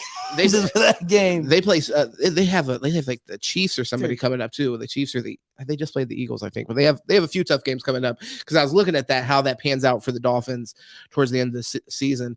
Some tough ones. Probably Cowboys, probably our scariest one left, I think. I think at Baltimore, right? Oh, Baltimore, you're right. Yeah, Yep, we Baltimore. played Dallas at home at least. Yeah, true. But, yeah, so we got a couple tough ones. We got a couple, the Titans, and I think we might play the Jets again. Did we play the Jets twice already? No, we're playing one more time. Playing And one that's more the thing where Rodgers could be back, which dude, I fucking hope so. Listen, Okay. listen, I wouldn't be scared. The offense line's trash. I don't know why he would want to play again. Yeah, I thought just wanted to, hey, listen, get ready for next year. Sure. But Sure. I have said multiple times, I've been a spokesperson for being pro shrooms. Yeah. Somebody's Achilles healed pretty fast, and they say shrooms has some healing properties. Oh, Jesus And- Christ. I'm just saying. No. I'm Shrooms just don't. saying. Okay, now we're not going to say that on stream here that shrooms heals Achilles tears. I'm not a doctor. Don't listen to me. Look at my Yeah. hair. No. If You you, don't listen to me. if you just rely on fucking shrooms. Politically. yeah. But no, I mean, you know what? If he ends up coming back, that would be interesting. I think at this point, they're another team. They're even farther on the outside looking in. I mean, look, I don't want their success, but I will say, just trying to be objective here, it is sad to see that defense wasted. Like, they are a really fun defense to watch, really special defense. They are the best defense in the league. Oh, do they got to be? Yeah, when they're performing there. Dude, DJ Reed is unbelievable. Oh, I mean, honestly, it's Step for step with Tyreek Hill every step of the way. yeah. And we're saying best receiver in the league, possibly everyone now wants to say all time. MVP maybe. Which if he wins MVP, I mean, is he best receiver Offensive of all player of time? the year as well, by the way. Is he best receiver of all time? If he wins MVP, is he best receiver of all time? Probably not, because you got to look over like people's careers. But I think he's making I think he's making a great argument for it. And for me, I'm going to really weigh heavily. I want to see if he crosses 2,000 yards in the 16 games. Oh, Yeah. You're gonna hold the 16 to him. Well, not like I'm not gonna like hold it against him like that. No, I but know, I mean, but it I'm is saying, something. dude, It is something to know. Yeah. It's like when we look at OJ Simpson. There's a reason why only 14 games. It's like, well, fuck, give him credit for that. This guy right here, Charlie Hennigan. Okay, so 14 games. He went for 17. He went for 1,700 yards on 82 catches. Oh, look who's on the list. It's last year, Miami. Tyreek Hill. Yep. I'm saying only, but I mean to think how much farther. So 1,700 yards. We're talking about him crossing 2,300 more. When than was the previous year. Mike McDaniel in Atlanta? Oh shit! It was 2018. I don't think 2015. 2018 Julio Jones. The 2015 Julio Jones was almost there, man. That's to me my favorite receiver of all time. Buddy. No, he was the real deal. Yeah. Oh damn, we weren't even showing the people what we were looking at. Oh man. Fuck. Oh, it does say stop. Oh, it's because I didn't pull it up here. Damn. All right. So yeah, we were just looking at this. Tyreek Hill was on here for another season, just last year, 1,700 yards. And then if you see this Charlie Hennigan, I'm actually not familiar with him. He played on the Oilers. It won't let me highlight it either. But 14 games right here where the cursor is. On 82 catches, 1,700 yards. Like I said, he was going like 50 yards a catch. So where's he? So where's Tyreek at right now? 15. I wonder if he's on here. What if he's on? Oh, that would be insane. No, they're not gonna. This isn't gonna be. Oh my God, he is on here. Look at this. Damn, yeah, they got him in red. Jesus. Nice. Hell yeah. Highlighted him for us. Awesome. So he needs what? What was that? He was at 16 up there. So he needs 600 more yards. I mean, a little bit under that. But 529 yards. I want to see the guy in the 14. See if Charlie Hennigan's better than Tyreek Hill. Yeah, it's one season. Man, he needs 500 more yards. Yeah. It's one season though. Yeah, I wouldn't compare it like that, but I understand. I get your joke though. But also, I wonder who the fuck this guy was playing against. Fucking welders playing corner out there against him, saying "fuck it, I got to be up at fucking 3 a.m. I'm not chasing his ass." 1960s DK. Oh, dude, yeah, that'd be a problem. All right, so right here, stop screen share. Cool. So yeah, what else is there? Coaches getting let go. Who was it that just got let go? You texted me about that. Frank Wright got let go a couple weeks ago. It looks like Ron Rivera is probably going to be out. Damn, I forgot. Yeah. Yeah, no, we're high. No, college football though is crazy. Okay. Yeah. Like college football, like is Ryan Day out? Like what's going on with Ohio State? Why is everybody transferring the fuck out of Ohio State? Yeah. The coaching carousel that's going around, like why did Texas A&M hire Mike Elko out of all coaches? Like why was that your immediate hire? Like you guys really could have waited a little bit and found someone better. But, or came back to him. Yeah, I don't know about that. But in the NFL, probably not. In the NFL, dude, they had Shefty went on Yeah. the McAfee and said how he says he expects 7 to 10 coaches to be fired in the NFL. In the NFL. In the NFL. Damn. And it's like, what? Yeah. You know what? But honestly, I think I'll tell you why it makes sense to me. I think with the coaches that you've seen recently, I'm not talking about just the young coaches. I'm just saying like some of these coaches that have really shifted franchises. I think there's a different value being put on coaches again, which I think is great. Like what Mike McDaniel has done in Miami is like definitely putting the league on notice, how he's just taken a quarterback that the franchise was ready to possibly give up on and has completely turned him around into an MVP like in a year. In a year, really, like to your point, like no time, no wait. So then when you have guys like Eberflus in Chicago, you're like, what the fuck, man? Yeah, we've given you like 3-4 years. Jordan Fields. I mean, Justin Fields. I feel like somebody got fired and only got, maybe it's Frank Reich that only got a year. got like 11 games. Okay, that's what I was trying to think of. Okay. Yeah, 11 that's games. Nuts. Who else got fired? Oh, fucking Josh McDaniels got fired. Josh McDaniels got fired. He's the one that got fired. Yeah. So, but okay. So here's my thing. Like Antonio Pierce, to me, the Raiders should hire Antonio Pierce as the head coach. I think that he has proven that he is a leader of men that the guys will play for. And if you look at Detroit and Dan Campbell, if you look at Miami and Mike McDaniel, okay, if they play for you, you look at Sirianni and Philly. Yeah. Okay. If they're going to play for you, then you're a good head coach. The X's and O's can be your coordinators at that point. You are a situational manager. You are the leader of men and people, and you are great at handling crisis. That's great. That's the characteristics of a head coach. Let your offense coordinator call plays, defense coordinator call plays. You handle everything else. Yeah. Okay. There's nothing wrong with that. There are multiple ways to win championships. Okay. So at the end, I think that is why you have this pressure on these other coaches. Which like Todd Bowles, is he out in Tampa? Like my God, like the roster's not a good roster, and they're playing competitive football all year. So you're going to fire Todd Bowles, bring in who? And then that guy is going to get the quarterback. Well, I think if you're in the locker room and stuff like that, then you have a better idea. I think if you're in there and you feel like these guys are just, there's nothing inspiring about this. We're going through the motions and we're playing football. You know, we're coming with a game plan every week and we're just doing it. Like that's just not acceptable anymore. Like there's some of these franchises, you named a few of, like you did a great job naming them, like the Lions. Like that's an exciting franchise. And I mean, same as the Dolphins. Like last year, they were exciting. Even if they weren't winning the same way, you could tell that the organization, the buy-in from the players, like, you know, it's one of the top tier organizations in the league right now. I would say the way they draft, everybody's happy. They got their shit together. So yeah, I mean, I think you're seeing that definitely as well with the Dolphins, the Eagles you mentioned. So it's like, yeah, this like kind of like, I don't know. Yeah, I mean, like it's just completely uninspired, going through the motions. That's the best way I can put it. Is Dayball done in New York? Because the team is uninspired, but then the backup comes in and they're re-inspired. Sure. But Dayball doesn't seem like he's happy to fucking be there. Bill, like is Bill just been sabotaging? Because there's the report that came out that Bill never wanted Mac Jones. There was It was a Kraft decision. Kraft wanted Mac Jones. Damn. And that's been kind of a thing. Who fucking knows? I don't think Mac Jones is that bad of a quarterback. The team sucks. Dude, they held the Chargers to 6 points. Yeah.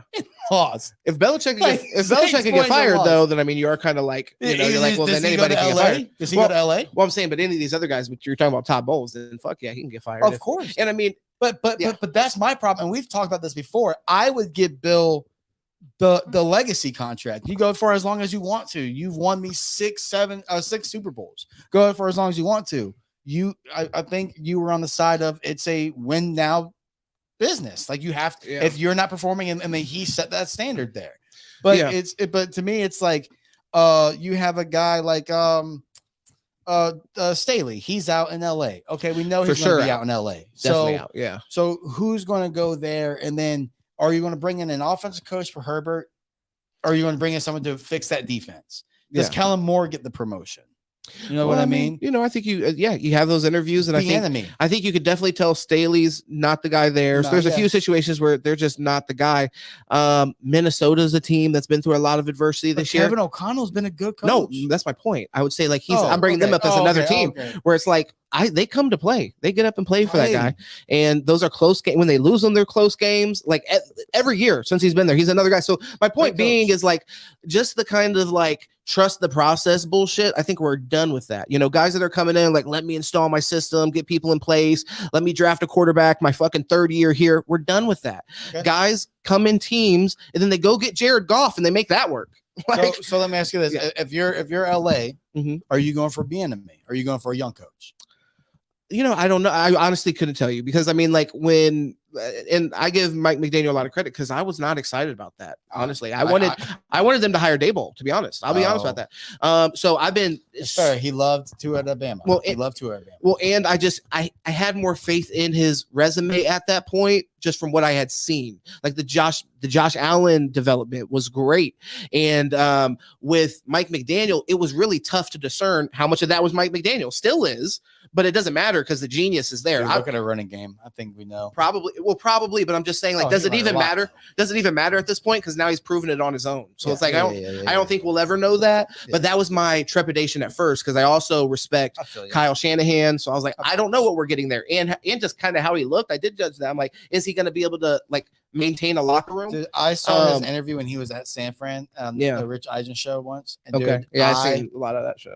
I lost it, and then when I saw that he was one of our guys, I was like, "Oh my fuck god!" I actually think that guy. I didn't know I was going to be as a coach. Yeah, those interviews, I just knew he was smart. Those interviews, like, I want that smart guy. Those interviews made like they didn't give me confidence. So I saw, I'm like, if this is a guy that is in charge of men. Now the thing is, they went and got Tyreek. That's why, honestly, I think that transition to McDaniel, having Tyreek come into the locker room, have that buy-in, and have a personality that meshes really well with the head coach. So have these leaders that really complement the head coach. Yes, it's just a match. Great job, Chris Greer. It's definitely not talked about enough. That's also bringing in the right human beings for your organization. Yeah. It's not just about what it is on paper and on the film. It's about who you are in your day-to-day. How do you mesh with the guys? Because at the end of the day, you have to trust each other, love each other in order to succeed. Well, and even deeper than just the character stuff, because that's something that's like a cliche that we heard pitched a lot around like draft time. Is this guy's character cliches because they're no, hold on, because I'm just saying like this is because Chris Greer and the Miami Dolphins, the way they team builded, they took it to another level. They didn't just focus on character. There was also obviously a very important attention paid to like personality dynamics, like outside of character. Yes, good people and all that, people that don't fucking do crazy criminal shit. That's great. And I think, you're right. It's a cliche for a reason, but it doesn't really tell you the whole story. Somebody can be that person and not be a great team guy or not be a glue guy. That's something that's like a added benefit for Tyreek Hill, where it's like, he doesn't even have to be like a glue guy that gets everybody involved, gets people excited about the game. He could just be great and probably still go get 2,000 fucking yards, but he does that other shit too. That changes your organization. And Mike McDaniel, what's the word I'm looking for? I guess empowers that to happen. So that's where he deserves a lot of credit. And I'm off that. Obviously, I'm happy we didn't get Dable, but I was being honest about my position. Yeah, of course. Go ahead. I also know, like, I also think it's great how like they trust the people in the building as far as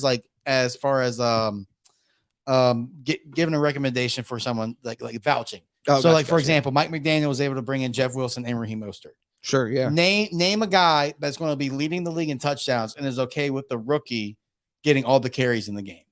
Sure. Like the guy stopped getting his carries at like 12 carries, 13 carries, and he had 40 something yards, he had a touchdown, and then it was just HN that's just for the rest of the game.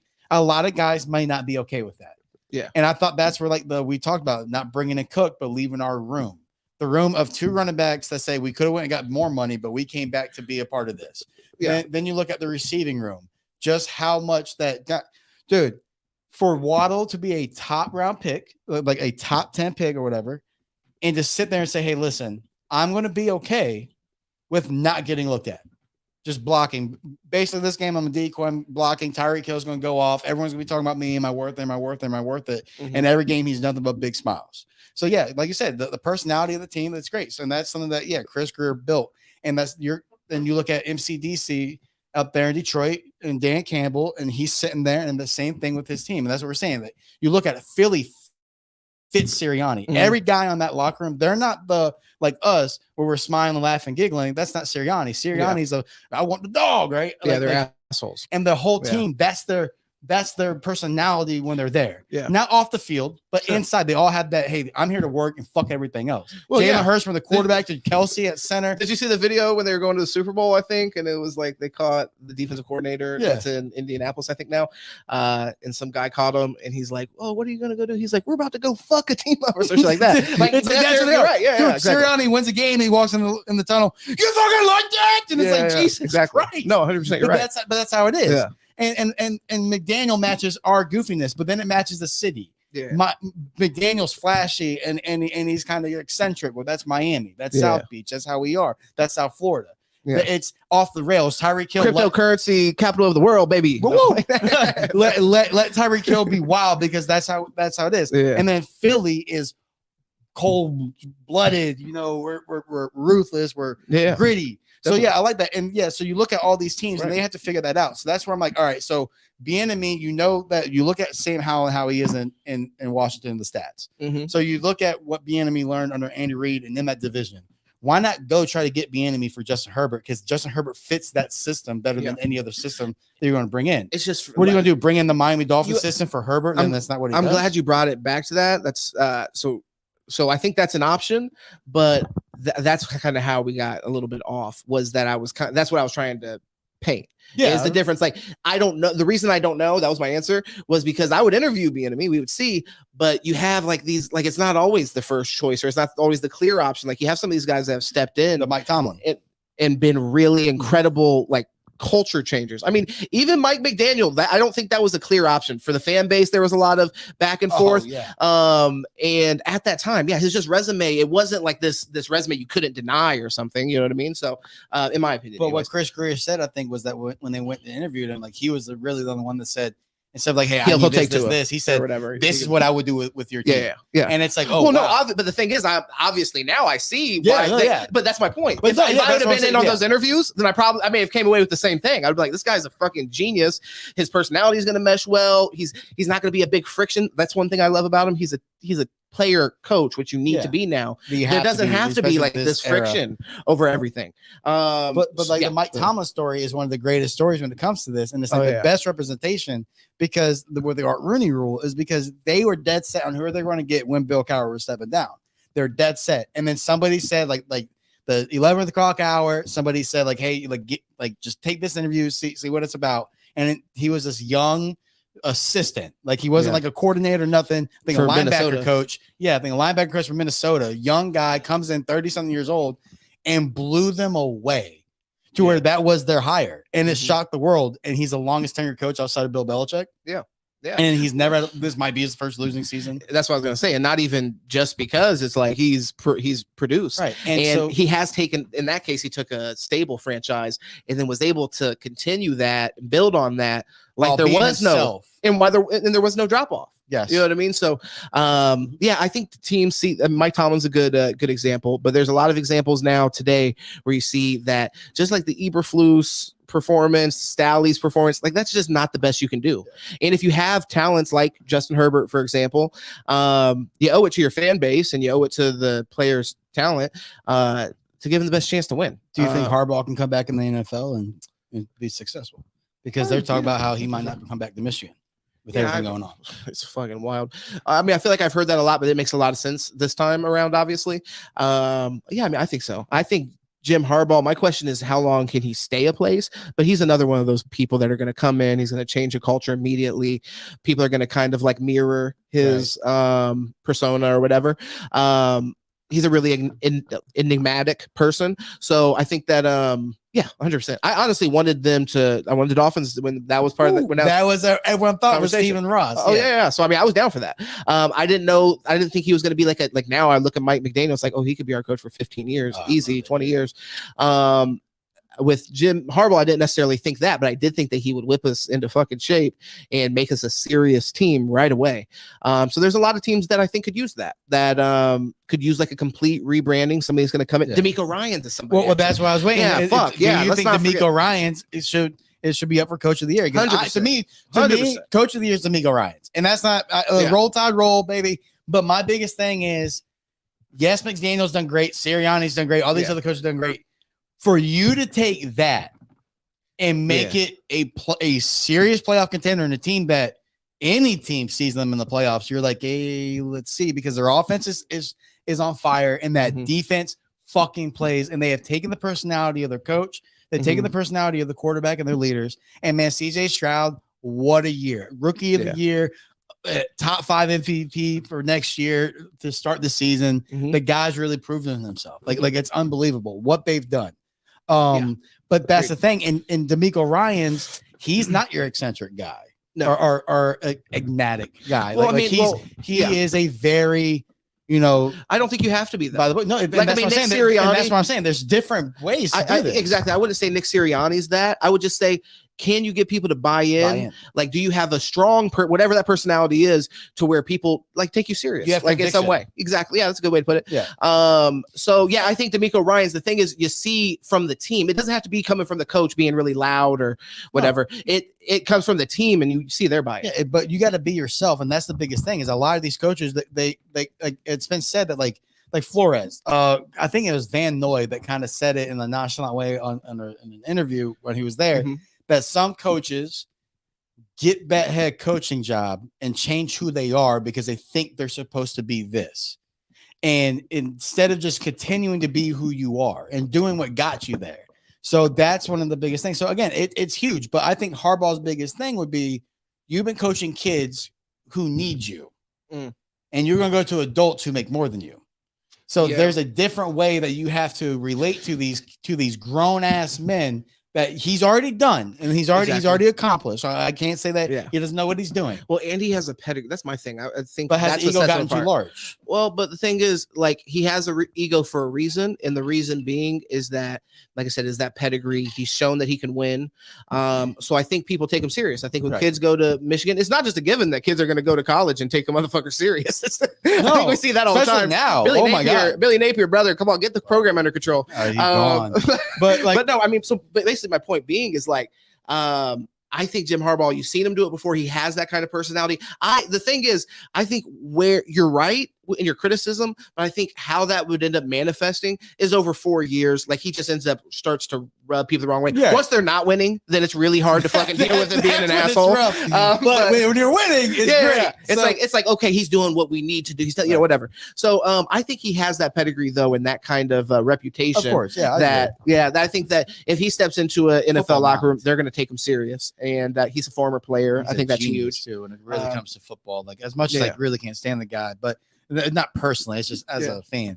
But one thing, another guy I can't stand as a fan, but I love his game, and I would like to see him out of where he's at and maybe somewhere else. What about Gundy? Do you think he ever gets out of Oklahoma State, or does he have like some political buy-in there? That I think they just signed him. Like if it was like he owns the city or something, because he has not left there at all. He has a really long contract. So like, what the fuck's his name again?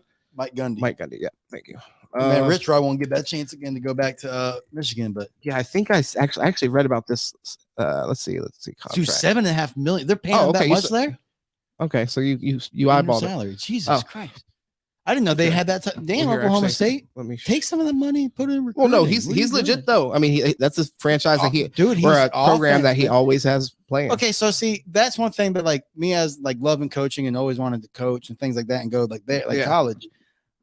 I always wonder, like, if the best life would just be like a great coordinator at a big school or be a really good head coach at a smaller school.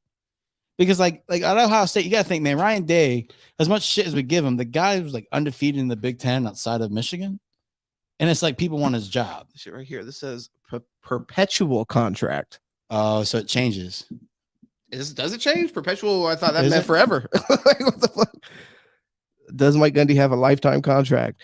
During his 18 years in Stillwater, the Cowboys head coach has compiled a 156-75 record while taking the team to a bowl game in 17 consecutive seasons, winning 11 of them. Contract is a rolling 5-year deal that initially carried him through 2026. So it's kind of like Saban, how it just keeps going, and then when he has the option, I'm assuming. Yeah, and then when people resign, like Saban has it, that if whoever's the highest paid coach, Saban then gets a new contract and it's the highest paid coach. So it might be something where like he falls in somewhere. But okay, so that's cool. And that's what I'm saying. Yeah. Like I feel like that might be like the best way. Like, because shit, dude, you go 8-4, 9-3 in Oklahoma State every year. You're a god. Yeah. Like they love you. Like there isn't the expectation that you're like you have a forever contract. Yeah. you go 8-3 in Michigan. You tell us when you want to leave. No, you're right. Gone. No, you're right. Like Jimbo can't go 9-3 at A&M without getting paid $76 million to sit on the couch. That's unbelievable. I mean, Dan Mullen had one down year. Dude, that was Florida. The worst. Where you guys get all like Florida and you deserve your karma. Jim McElwain went to 3 straight SEC championship games. Yeah. And his only loss in 2 years was to Alabama and Georgia, and you fired him. Yeah, like that was unbelievable. Yeah, I wasn't missing him as much. The coach that we fired when we were decent with Dan Mullen, bro. Decent, he had 2 SEC championship game, good. Bro, he came in immediately 2 years. I think first year we had 2 10-win seasons. No, I would say Dan Mullen's. I think his first year, you guys couldn't even have a spring game because you didn't have the scholarship lineman.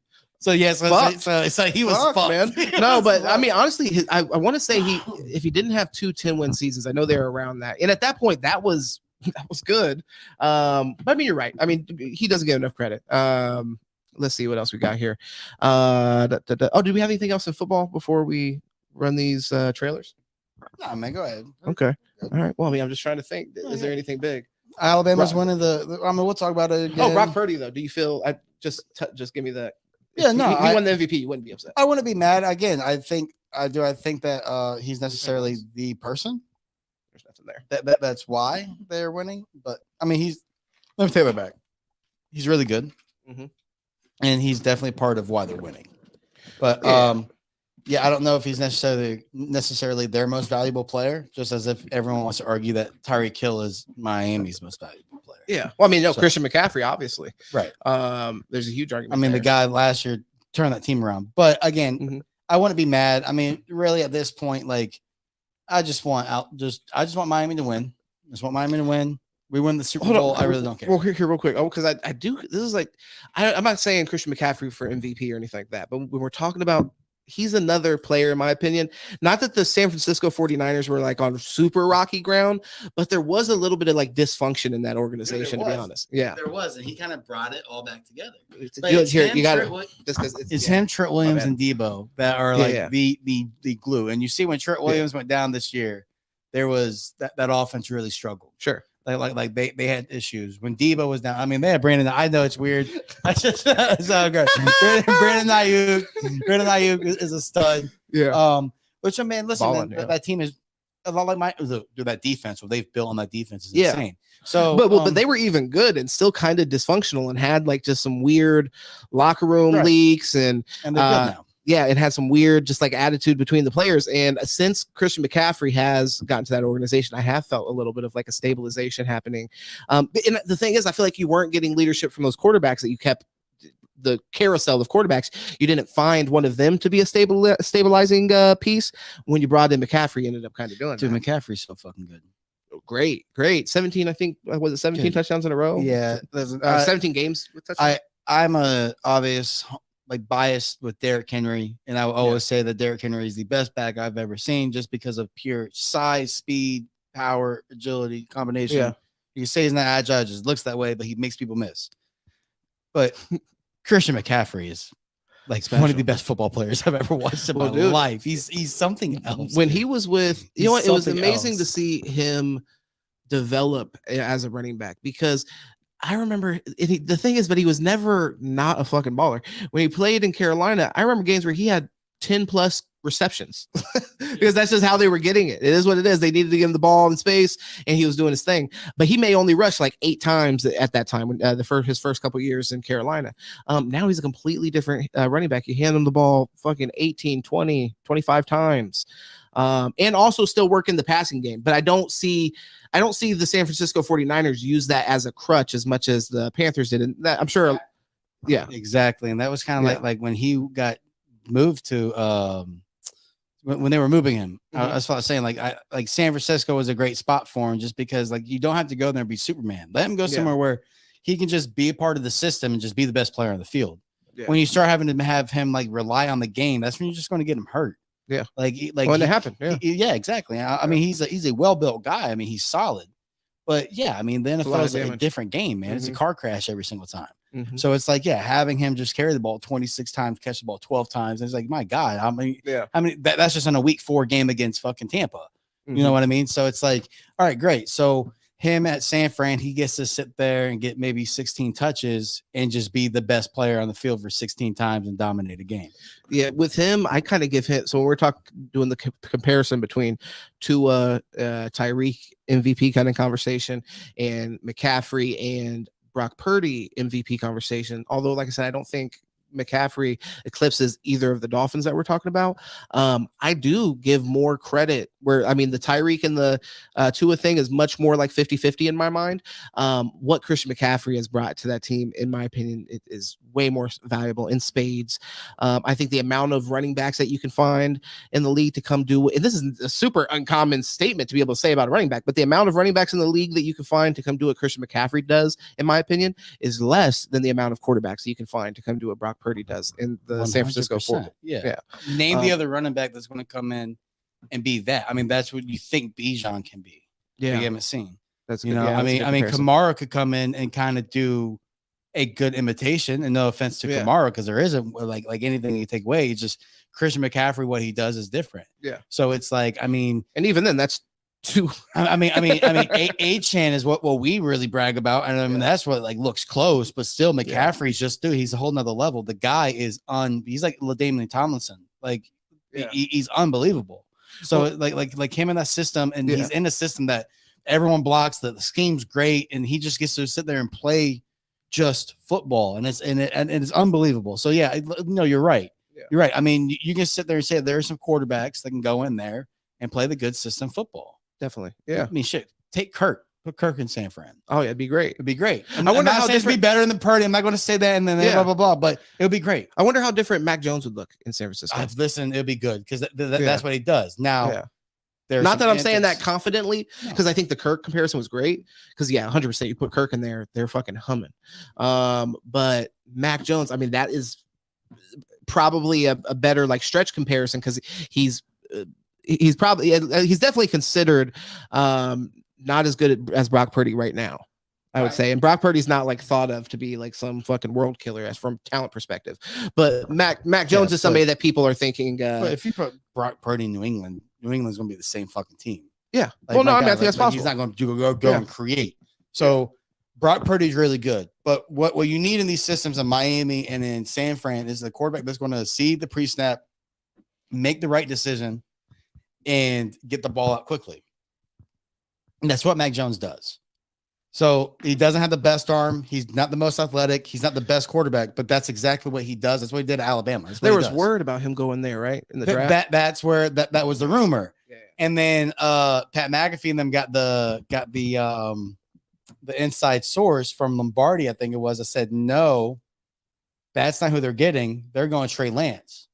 Was everybody bought in on Trey Lance? Do you remember that? Everyone, not everyone.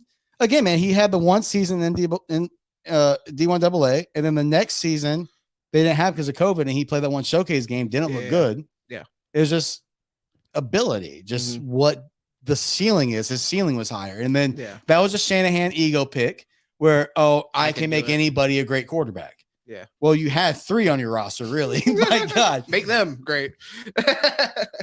No, that's facts. It'll be interesting. I mean, like obviously 49ers versus Eagles. Cannot wait to see that rematch, hopefully in the playoffs again. The reason I say that is because I'm curious as a Dolphins fan if we make it to the playoffs, which we're hoping that we do, and let's manifest that we do. Okay, those are two of probably the most likely teams that we would match up with. Some Dolphin fans feel as if we don't make AFC Championship or more, McDaniel should be on the hot seat because the talent on the roster. That's just like that's just like kind of like a LaFleur. Like is he on the hot seat because they're not as good as you wanted them to be? Yeah. Is McVay on the hot seat because LA? So McVay's interesting. McVay's interesting. I mean, so because I would put McVay more in McDaniel's camp over LaFleur, where I could see there being some reason as to being a little skeptical about LaFleur. I mean, I wouldn't want to get rid of him this season. I think these fan bases, you just have to have more perspective, and I think you do. I think you do. It's like, man, we've struggled to find a coach that really brings any kind of energy to the organization. This is obviously a unique feeling around the organization. I don't take that for granted. The fact we might be having home playoff games, what the fuck? Dude, unbelievable. But people's argument is Flores without Tyreek Hill and Jalen Ramsey and Jalen Phillips and this roster had us on the fringe as a French playoff team. And it's like, okay, I understand that, but then you're missing the entire part that we talked about earlier, where it's like personality and the way the team jives is what really matters late in the season. And I mean, the performance thing is I don't know that we get Tyreek if we don't have like a coach that's trying to do what McDaniel was ready to do. He signed after, right? McDaniel. Mm-hmm. Okay, yeah. Tyreek. Yeah. Just trying to make sure he was. No, that was we got McDaniel. Then like a few weeks later, okay, yeah. Rare like walks up, was like, "Hey, how about we trade for Tyreek?" He's like, "What? Yeah, hell yeah." So yeah, no, I mean, I think that it's just literally have perspective. I remember how it felt to root for a team that was just completely uninspired bullshit football, trying the same thing all the time, fucking failing. Just seeming like they're like literally like I was just watching a business, Miami Dolphins. Like I'm just watching this fucking business that got me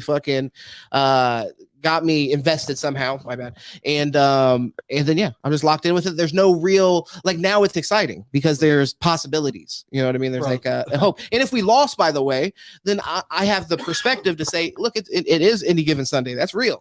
Like a team could beat you.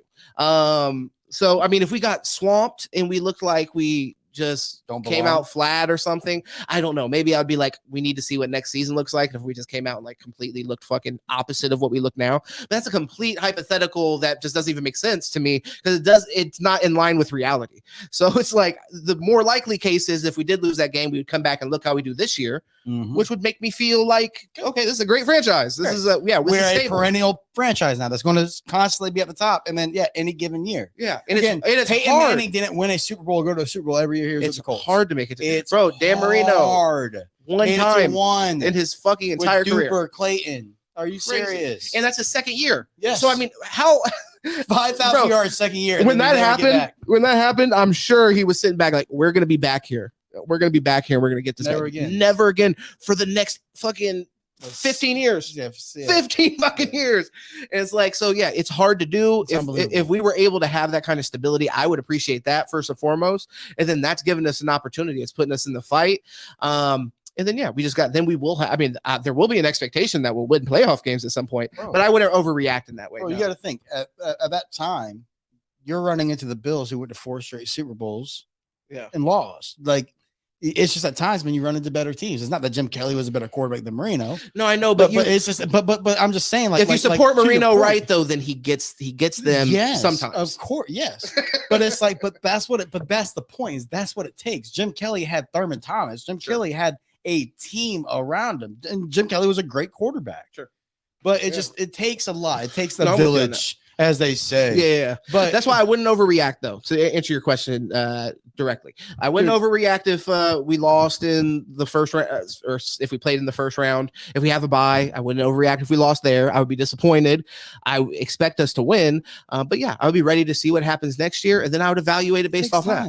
It takes about 3 years as a coach, and the thing is, it's happened fast, and we can't take that for granted. But we should expect a Super Bowl. One thing that I didn't like, I'll tell you that he did, and this isn't like a big thing, but this is one criticism I've had this year, is I didn't love the A-Chain or whatever fucking pick. And now, I'm like, I love what he brings to the team and so on and so forth. But still, at the time, I felt like it was a luxury pick. Still looking back, I feel like it was a little bit of a luxury pick, but I didn't expect for him to be able to do what the fuck he's doing with him, which is so special. Would you want Backer? I don't know. At the time, I don't remember if Dan Campbell was on the board. I might have wanted him possibly, or Jack Campbell. Jack Campbell, my bad. Yeah, Jack Campbell. Yeah. I don't know. I don't remember exactly, but either way, I just felt like running back, we had Mostert, we had Jeff Wilson. I was like, that's just a luxury pick. I don't understand that. But he fits. And now, me as an Alabama fan who faced him a couple years in a row and saw what every time he touched the ball, my heart would stop. I loved it. I was like, oh, okay. I can see. No. Oh, well, let me finish actually my criticism. So that was my initial criticism, but I've obviously walked that back as I've seen like there's just an X factor that he brings to our team that just makes sense. And that's why at the time, I was just having a conversation with football fans, Dolphins fans. I still like Mike McDaniel and Chris Greer and the organization at this point, for the first time in my life, has earned my trust to where I still trusted it. And I was like, okay, he must have a plan here. So this is my criticism, is when we saw earlier in the season, it might have been the Broncos game where they really started to like utilize him. I was like, this is literally something you hold in your back pocket and you bring this out in a playoff game and it wins you a playoff game 100%. You could have shown his speed and stuff and just like kind of ran some vanilla shit because we just didn't need it. And then first round of the playoffs, you break this shit out and the team's trying to adjust on the fly to that. You literally win a game based off of holding Chase Claypool, baby. Well, maybe who knows? But I mean, that's one criticism I've had this year. There's a little bit of, I'm not gonna say amateur, but you know what I mean. Like I feel like maybe he could have held that as an experience. I think at that time Jeff Wilson was hurt, so I think it was kind of like a forced stand. But I feel what you're saying. Like you're not wrong there. Yeah. Me personally, I was ready to divorce the Dolphins. Oh, okay. Wow. I looked at it as like, man, for that time, like 26 years of my life, 27 years of my life, I've been married to someone who's just constantly, neglected me, has not listened to what my needs are, has flat out just cheated on me, gave me Nick Saban, then treated him like shit and let him walk to my favorite college team, and it was what God wanted. Let him run. God led him to us, okay, and I appreciate it. Yeah. But I wanted Tua. We drafted Tua. I was happy. Put my Dolphins shit on. I was like, thank God. Okay, we got a smart quarterback. I watched Brady win in the exact way that he plays. So I'm very happy. Hold on, so before Tua, that's when you were consistent. This was kind of like recent when you were like, I'm kind of done with the Dolphins. I'll be honest with you. Yeah. I watched college football. Okay, I watch it. And I saw there's a play that sticks out for Herbert. Where he gets a snap, motion goes across. It's obvious, man. Okay, he gets a snap. He doesn't even look right where the motion's coming into the flat for a wide open touchdown. Throw it, walk to the sideline, shake your coach's hand. Thank you. Have a nice day. Instead, he wants this matchup to the left. Mm-hmm. So he looks left the entire time, outruns the defensive lineman, boom, boom, boom, and then throws this fucking rocket to the left corner of the end zone. Great pass, touchdown, unbelievable play. But what I saw was the missed fucking read that was wide open, and you want some superhero shit that isn't going to always work in the NFL. Oh, so you were going to divorce him if they took Justin Herbert over Tua. Oh, okay. I'm not going to lie to you. Okay, yes, okay. I 1000%. Got you. Okay. Call it homer, call it whatever. I was, again, before Tua broke his hip, he was as people was regarded as one of the best college quarterbacks. Do you think you would have actually done it? Me? Or are you just talking shit? Yeah. I'm dead ass. We already ran Minka out of town.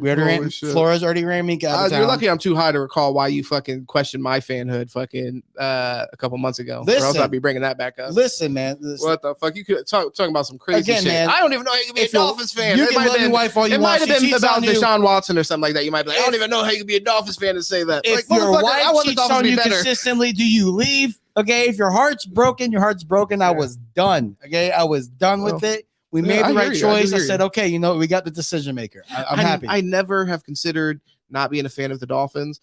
That would be in my heart. I hear you. That's why I kind of feel like you're just talking shit a little bit. But it was a boycott because I know it was a boycott. Yeah, I know we're on the same page. But really, like that's okay, man. I was 1 of 15 that year wearing my jersey every fucking year. All the grit. And I wanted this one thing. There's respect, and we got it. But you did get it. So I guess we got it, and you know it. And look at it. And just a comment, because I know people want to say like, "Oh, we could do this in the system." If Herbert was in our system, it doesn't work just because he's not on time. Well, hold on. You have to be on time in order to work. But don't you think? But we respect, and I'm sure you're probably here with me. We respect Mike McDaniel enough to probably think that he's going to make something work with Herbert. If it doesn't fit his system, no. But you don't think that he's going to tailor? Okay, but hold on. The question, and this is like another cliche that I've heard about football coaches for the past 15 years, is that the great coaches come in and don't try to dictate player skill based on their system. They can tweak their system. The great coaches can do this to fit the players that they have to get the best out of them. And that's like I said, this is like a football cliche that I've heard for 15 years. But maybe we're not on the same page, but I have the respect for Mike McDaniel. If you give him a talented quarterback to the level of Justin Herbert, to the level of Joe Burrow, to the level of Tua, the motherfucker's gonna get you wins, and he's gonna make them look good. And he just knows football. I just trust that. At the same time, you're not letting him call what he is most comfortable with calling. Maybe I don't know. Maybe he might love calling that other shit too. System fits a certain way. The Shanahan system specifically fits a certain type of quarterback. Yeah. And the thing is, the fact that Tua is always on time and with anticipation is why the offense works the way it does. And that's why the whole thing is throw it off rhythm, because you throw off the timing of the offense. Yeah. Which again, our offense has adjusted, and that's where the top talent. But what Justin Herbert needs is a vertical system. And that's where I think like Bieniemy coming in works for Justin Herbert, because him in the vertical system, especially with their talent, with their twin tower receivers that they have, these big targets, them in a vertical system works better. That's where Patrick Mahomes in a vertical system works better, because he isn't going to make the quick read like that every single time. That's where Tua in less than 3 seconds, the ball's out every single snap. Boom, boom, boom. The defense doesn't even have time to react to the play before the ball's getting into Tyreek Hill's hands. The moment he gets out, the moment you get out of your break is when you're the most open. Okay, and that's just the way football is. Running route. The moment you get out of the break. Now, obviously, against zone, there's a different story if you just fucking blow your guy. But in everyday coverage, so blow your guy. so when you get the ball to them out the break, that's when they're the most open. That's when they can make plays, and that's what happens to our system. So, anyways, I think it's a match made in heaven. I think really at the end of the day, Tua got hurt because God said, "Hey, listen, if you get hurt, man, we're gonna be able to bring in Chandler Ramsey. You're gonna be able to have Tyreek Hill. You're gonna be able to have all this. This is all gonna land in you. Perfect God's opportunity." Man, this whole situation has made me just into a holy roller, baby. No. Yeah, I just wonder how much of because those players also their talent. I respect their talent and I respect McDaniels. They're all great. Yeah. I respect his football acumen. So it's like some way they're gonna be able to meet in the middle. I don't know. They be the shit. I just got to stand on the hill. Yeah, but they just be the shit. I don't know. And I think we're the shit right now. That's what most of this podcast has been about. Is that the Dolphins have been football, but the Dolphins have been fucking balling. But yeah, I just don't see. I find it would almost be like it would just be a discredit to McDaniel to say like give him a talent like Herbert. He's not going to make him look better than what Staley's made him look, or maybe. Staley he's looked great as far as statistically, anyways. Yeah. And then Joe Burrow, same thing. Like do I think that Mike McDaniel could do the same thing as Zach Taylor with Joe Burrow? I think so. Yeah. Joe Burrow's are great. Yeah, great. You don't even like talking about him. Well, because ever since again, man, him and Tua were back to back with stats. I know. I think that's what it is. The whole season in college, and then Tua got hurt, and it's like, oh man, Joe Burrow, best season ever. It's like Tua's having a better season. That rivalry is hilarious. He was having a better fucking season, and then that game, man, it was so close. Tua had a sprained ankle that game too. Yeah, Joe Burrow, man. But they were both great, and it's like, oh, Tua had all these talent. Yeah. But so did Burrow. Like, look at Jamar Chase and Jefferson at LSU. That's insane. Yeah, Terrence Marshall and my God, Thaddeus Moss, Edward Hilaire. But anyways, the point is, Burrow would be great too. I think Tua and Burrow the best two in the draft. Yeah, well, it's interesting to watch that draft class kind of continue to develop and see where they're going to be over the next 10 years. Yeah, that's going to be good for us. Good for us, football fans. Good for us for having such a great quarterback class that year. Well, think about CJ Stroud we were just talking about. Like, there's more talent still coming in. Like, this has to be the best quarterback pool that they've had in the NFL. Well, that's what so I've said this before. We haven't been talking about Josh Allen and fucking. No, I know. We're not even talking about this guys. Patrick Mahomes. I've said this before. I don't know if I said it on the podcast or this is us talking, but there may become a point, and especially if my God, they said this is the best QB class of all time coming out. There's gonna be 7-8 quarterbacks being top guys. If that's the case, then dude, you're looking at all but 2-3 teams having really good quarterbacks, and then with another draft class, we get to the point where it's like, damn, maybe there needs to be an expansion because you're gonna have somebody I don't know, Justin Fields, who's the backup quarterback. Well, that's the thing, though. Maybe you have backup quarterbacks that are an absolute dog shit. You just have really good backup quarterbacks. Backup quarterbacks are actually that's interesting. Sam Howell really deserves to have a few years to play, but it's he's not going to get it. He's not going to get it. And he's not going to get it. That's probably good when you consider the talent that's coming in because he probably isn't a starting quarterback. How many years does be real? Because Tannehill got 8 years? Mistake. And then mistake. But if Herbert never gets past a playoff game, at what point do they go, Herbert's on his next team? Would that be a mistake? Herbert play, but that would be a mistake. I feel way more. But it happens. Brother, but I'm just saying, okay, the comparison you're using, Tannehill. When we had Ryan Tannehill, I never felt good about that. The stats were high. So Justin, he had one season where he had over 30 touchdowns. I'm just saying there are Justin Herbert, bro. It happens. Drew Brees is gonna move on. Justin Herbert's stats, man? You might be fucking disrespecting. No, hold on, God. Chill out with the fucking Tannehill. I'm not saying. What I'm saying is, if at what point? At what point do teams move on? I'm not saying they should ever. This should be their guy for 15 years. Well, maybe I'm not saying that. Shit happens, But yeah, dude. Now, can we highlight that he's had more pass attempts than anybody else in the history of football? Okay, fucking God. Jesus. So yes, more attempts, more completions, more yards, more touchdowns. He's an excellent player, elite player. There's no question about it. 31 touchdowns, 38 touchdowns, 25, 20 touchdowns. They moved on from Peyton Manning. Stop. They moved you on from talked Tom about Brady. Fucking Ryan Tannehill. This is not even close. Think about the guys who have been moved on from. Dude, Joe Montana when they were got old as pushed out of fuck, town. bro. These guys were old as fuck at the end of their career. Trent Green. Who are you? We're talking about Justin Herbert. This is year like 4, dude. Trent Green, crazy. This okay? Now you're exposing yourself as a Herbert hater, brother. You need to calm down. Yeah, look at this, 5,000 yards, dude. Yeah. Fucking Ryan Tannehill, 699 pass attempts. That's a record. That's the record. Let's see Ryan Tannehill in comparison, because I am curious. I know he had the one season where he had 30 touchdowns. I was just right there. You were talking about hater. I hated Tannehill.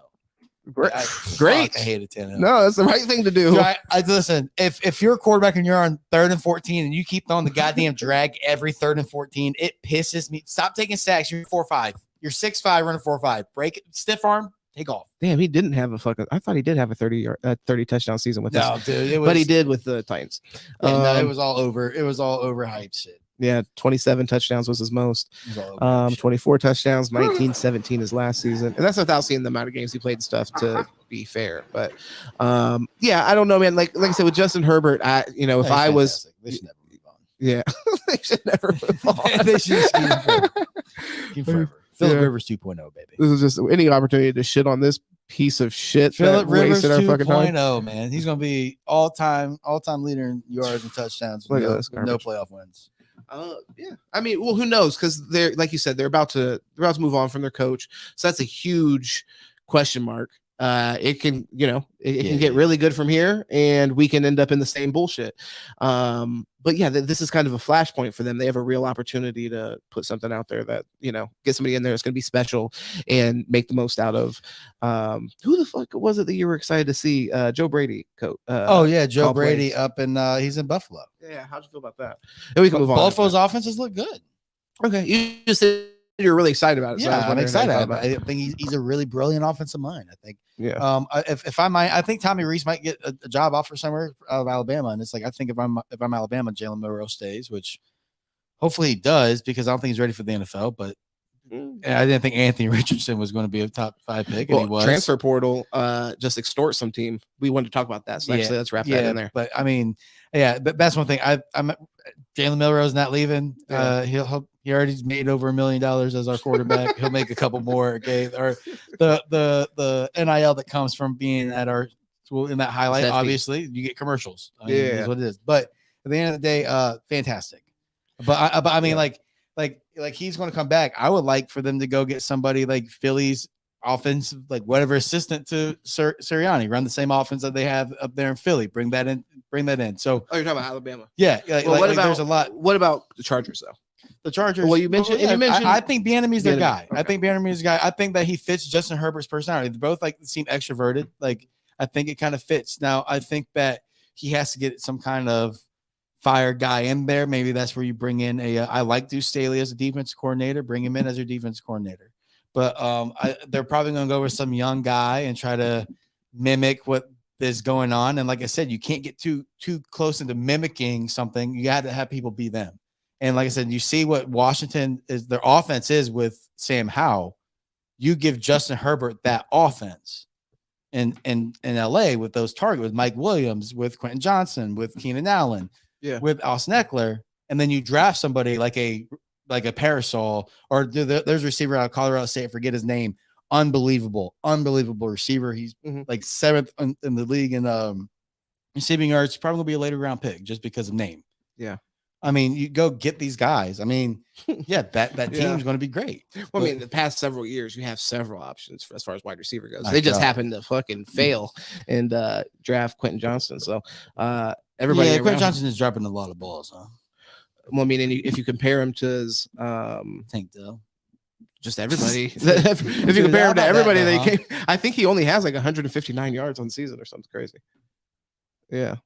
How's it feel? The Florida's probably had like 3 receivers drafted, and you guys won 5 games. Graham Mertz is coming back, baby.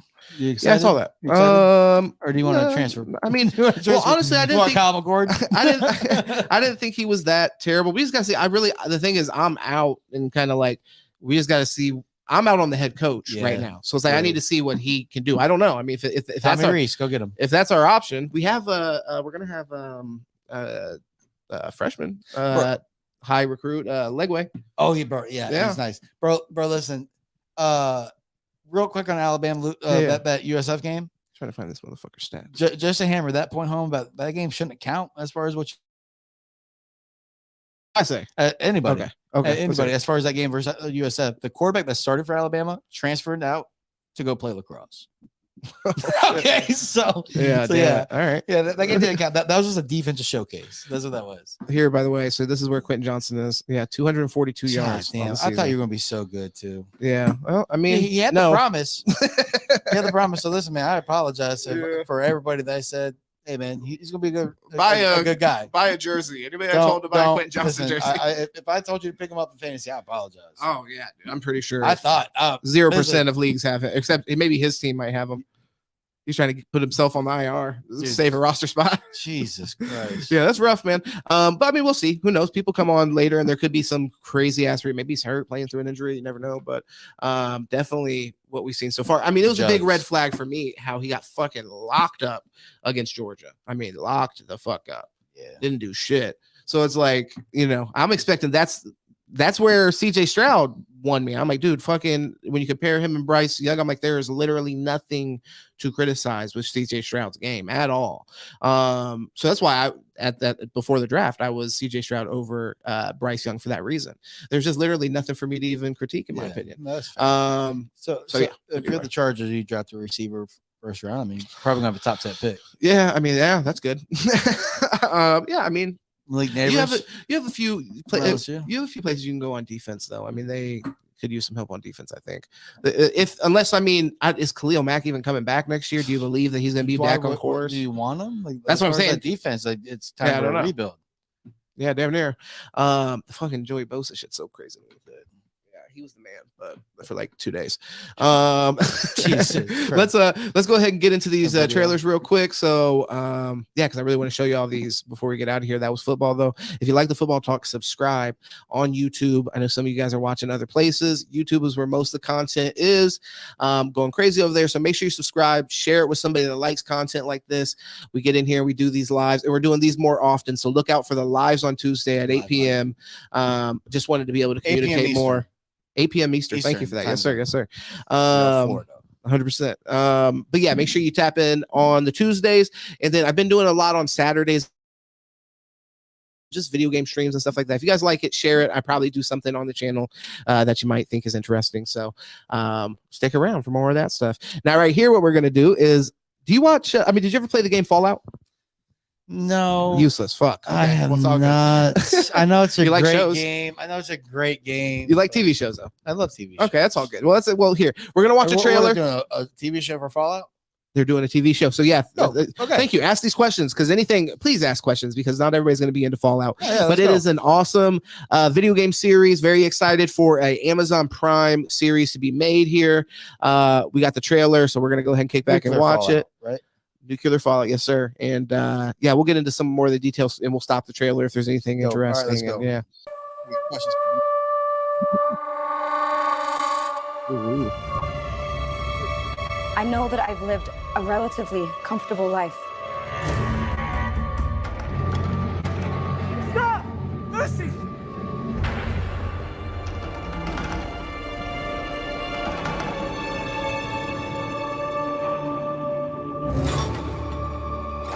All right, so it's a nuclear wasteland out there. This, I don't know when this is taking place, but the games take place all kinds of different timelines after nuclear fallout. She's what's called a vault dweller in this universe.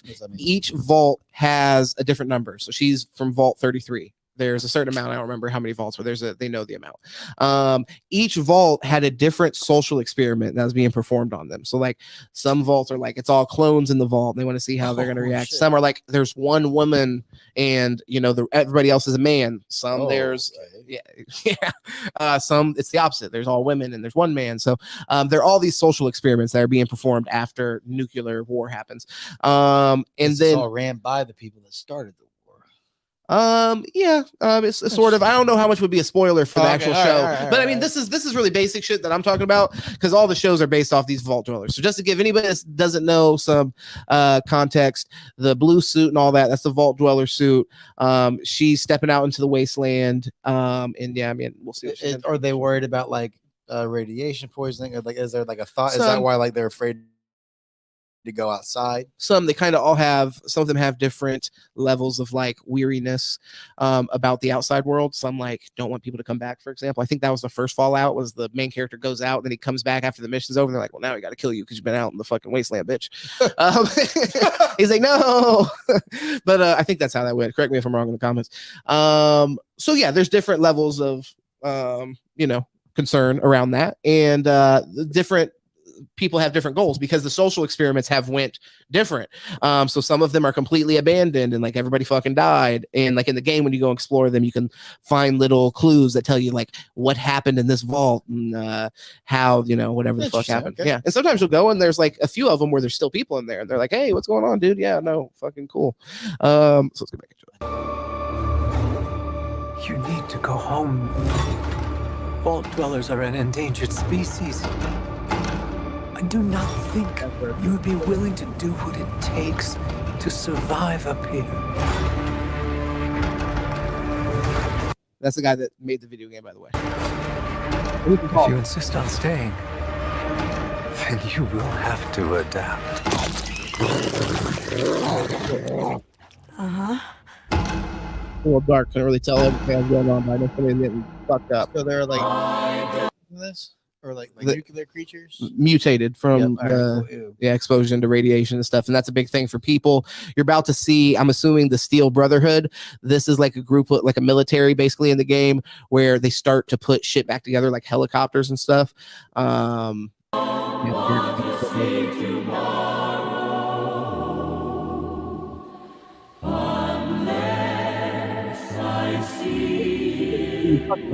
Very tired. In the power suit. Tomorrow, so they say, will be a lovely day. A bright new sun will suddenly break through. Well, that was probably a vault. We're doing a little bit of a breakdown, guys, if you don't know of this trailer. So the pausing's happening because we do want to catch some of the details. That was probably a vault, by the way, where there's some fucked up experiment. So the thing that drops is probably like some shit that they dropped inside it. What the fuck am I hearing? Do you hear that? I don't know. Yeah, I don't know. We'll get to that. I don't know. But either way, that was probably a vault where there was some crazy shit going on and some crazy ass experiment. So let's get back into it. But I don't want to see tomorrow. Hey, so those, by the way, that he's a ghoul. So not a goblin. Yeah, he's a ghoul. So his ass, hell yeah, brother. Jumping in the comments. Shout out to you, Zilla. Good to see you, brother. So he's a ghoul. So that means that he has some like crazy fucking exposure to radiation, and a lot of ghouls end up becoming feral ghouls where they're crazy and they just chase you. That's probably a character named Hancock from the game, who is actually like a sentient ghoul and like is like a governor of town. That's dope. Yeah, very cool character. He's actually somebody that you can he could become a companion in the game. So one that I ran with a lot because he would put a cap in a bitch's ass quick. Was not afraid to do that.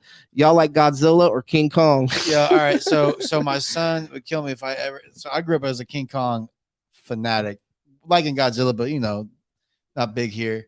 And then my son is the largest Godzilla fan I've ever met. So if I ever do anything but Godzilla, I am killed. Swear loyalty. My ringtone is Godzilla's theme song, and my text tone is his roar because I like Godzilla for sure. I saw the trailer for Godzilla King Kong. I thought that looked like fucking trash. That looked terrible to me. I didn't even understand. I don't want to get off topic. We can talk about that after we're done with this trailer, but just because I'm going to cut this into its own video, I'm going to stay a little bit focused on that. But just to answer your question, I saw that trailer and I was super fucking disappointed. And I thought the pink Godzilla and shit, I'm sure this probably all has canon. I'm not a super big Godzilla fan. Let me see it. No, but my thing is, I like the Godzilla movies. I watch all of them. So, I like them. I wish they would focus more. I haven't seen the trailer. I wish they would focus more on Godzilla and stop focusing on these stupid ass humans that they decide to focus on. But either way, he's a ghoul, probably a character named Hancock from the game. Would be super dope. I think that's Walton Goggins, which, do you know who that is?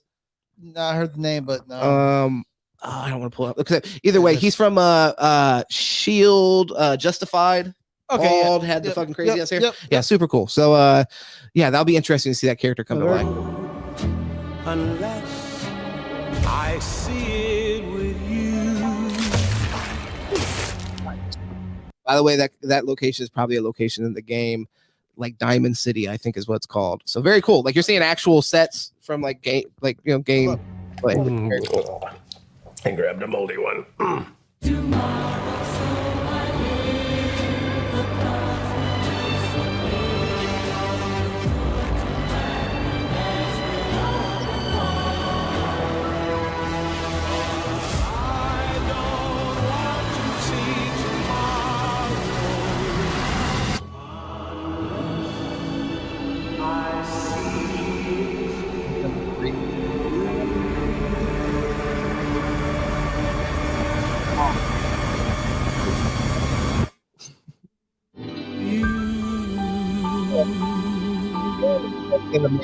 Probably a ship over in there.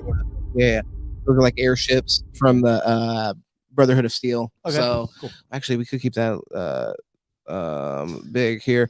That's pretty cool. Yeah, dude, I think it's gonna be great. There's a lot of story to get into.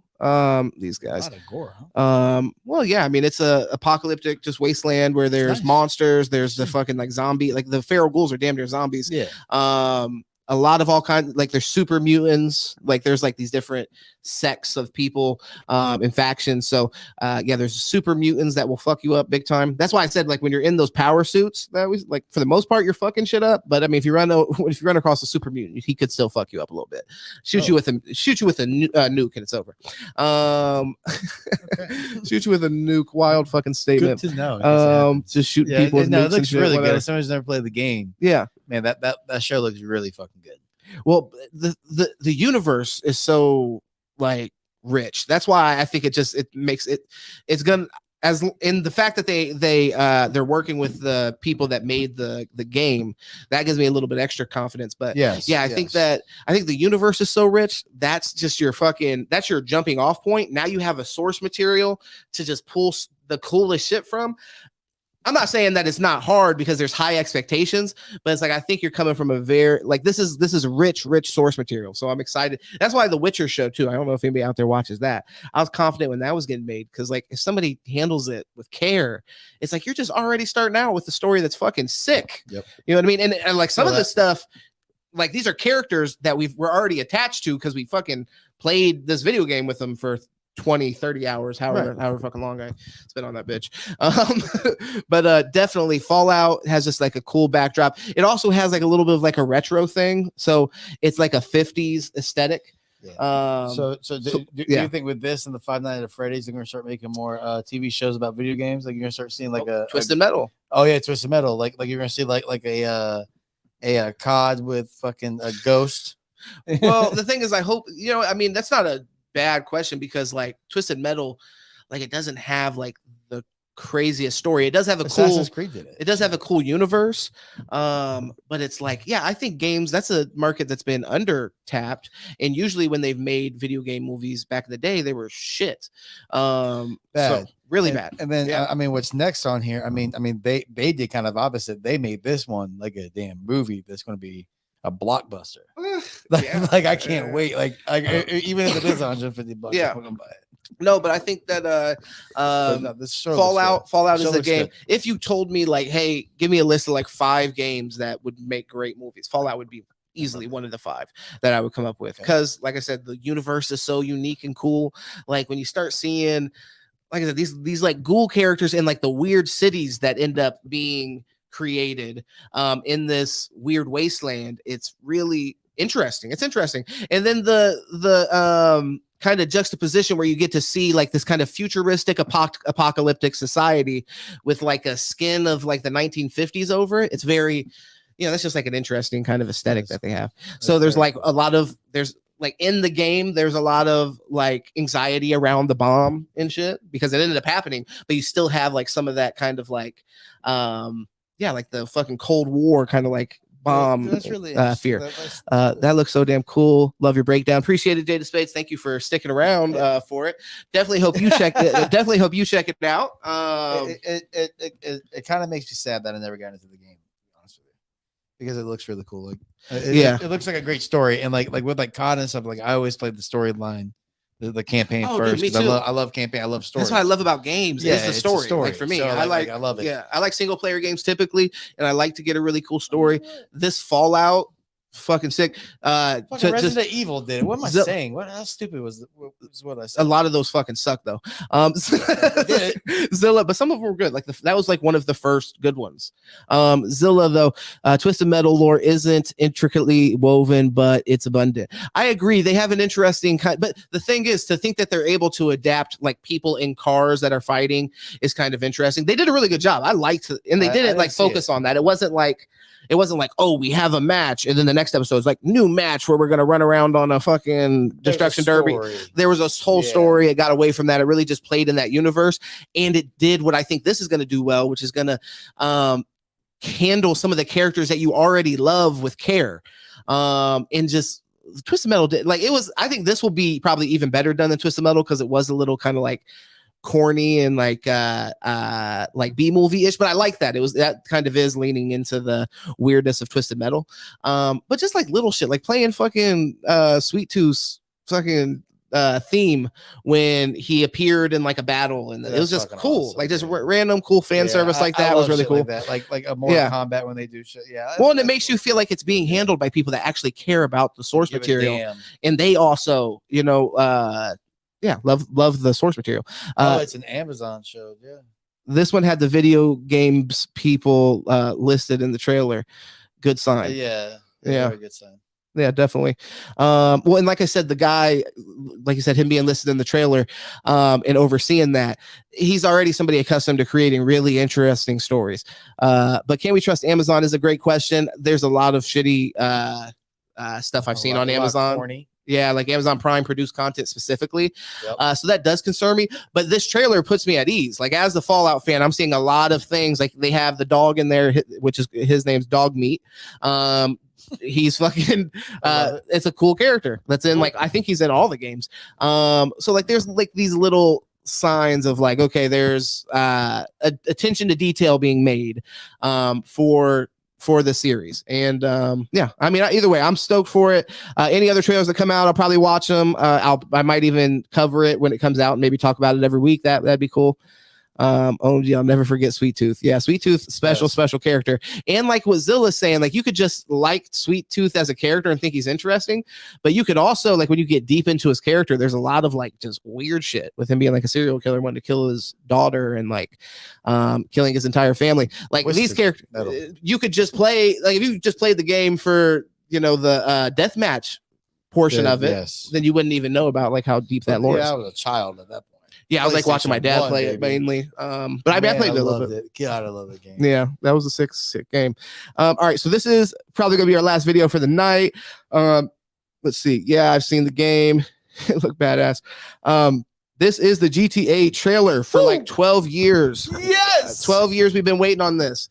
We didn't even know if we would see this day. I'll be honest. There were times that I doubted it. But the GTA trailer dropped. It's officially here. Make sure you show some love, subscribe, share this content, video game content, sports, political content. We get into all that stuff. Share this with somebody that just likes to hear people talk about shit because we probably talk about it. And we're here today. We're going to get into this GTA stuff. It's a beautiful day. I'm excited. You see, I'm smiling. I can't help it. Let's get into it.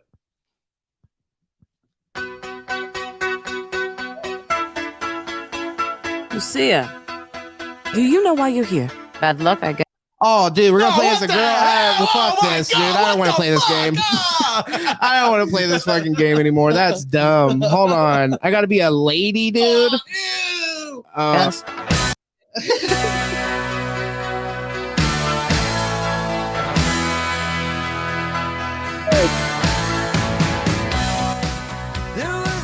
All right, so we're in Florida. Anybody that followed the game's development to this point, this has already been leaked, but this is going to be a Miami Vice. We're doing it again. So far, it looks like it's probably modern day. Yep. But yeah, so we're definitely in Florida. I'm excited to see that done again. I also saw some leaked information that said there might be several cities. So I don't know if they confirmed that. Keep an eye out on the trailer, and guys in the comments. Right here in the Everglades, I like them seeing that. Maybe they come a little west and you do get Naples and Fort Myers. That might even count. Well, to be honest, that's a good point, because when you say several cities, maybe we're getting several cities that are in Florida. That would be interesting. I was thinking outside of Florida, to be honest. I was thinking maybe airplanes go fucking France. Maybe. Well, I mean, like Liberty City, like the places that we've already had. You know, well, I mean, I'm just genuinely. I want to say I saw like the report was like 4 big maps and like 2 sub maps. I'm like, okay, what's that about? Yeah, and something like it was 4. It's gonna be 4 times to 6 times, 4 times to 6 times the size as the last game. So what we going to do all game?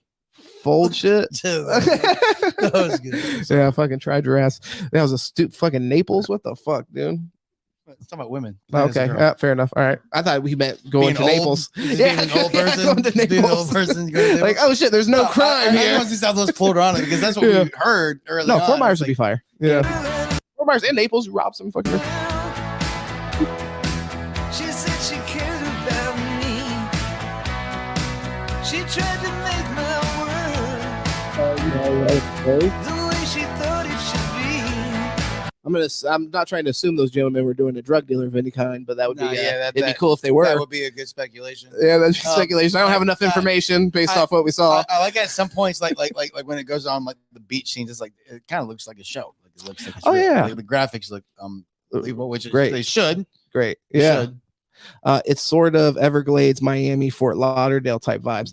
Yeah, for sure. I'm wondering. I'm trying to keep an eye out in the trailer though. I wonder if we get any, because there was. I want to say it might have even been like Miami Vice stories or one of those like side Grand Theft Autos where you did get to take an airplane to Liberty City for a mission and you went up there and you did an assassination. It might have been San Andreas actually. Now I'm thinking about it. So and San Andreas had like San Francisco and shit. How large is this game going to be on my memory? Oh man. Don't even worry about it, because I mean honestly I'm not worried about that, because this bitch comes out I'm not going to need any other games for a little bit. So it's like for at least a little bit. It's different than fucking Call of Duty doing that, which I feel like is so repetitive and I'm just doing the same thing over and over again. Music is dumb. I agree with that actually. Yeah, I was I want to say I saw. Well, I mean, I remember. See, no, this has been 12 years. I do wish they would have came with some more iconic, more modern South Florida music. That would have been cool, but it's just something that felt more iconic. I remember, I think it was when Vice City got dropped. I still remember to this day that they had the Flock of Seagulls shit. Yeah, that was just fire, and it encapsulated the time. Is this modern day? Is this the 90s? I don't know. This song doesn't really fucking tell me that. Definitely a song is bullshit. This is royalty-free music. Oh, hey man, they're beautiful. Yeah, we were desperate to have each other apart.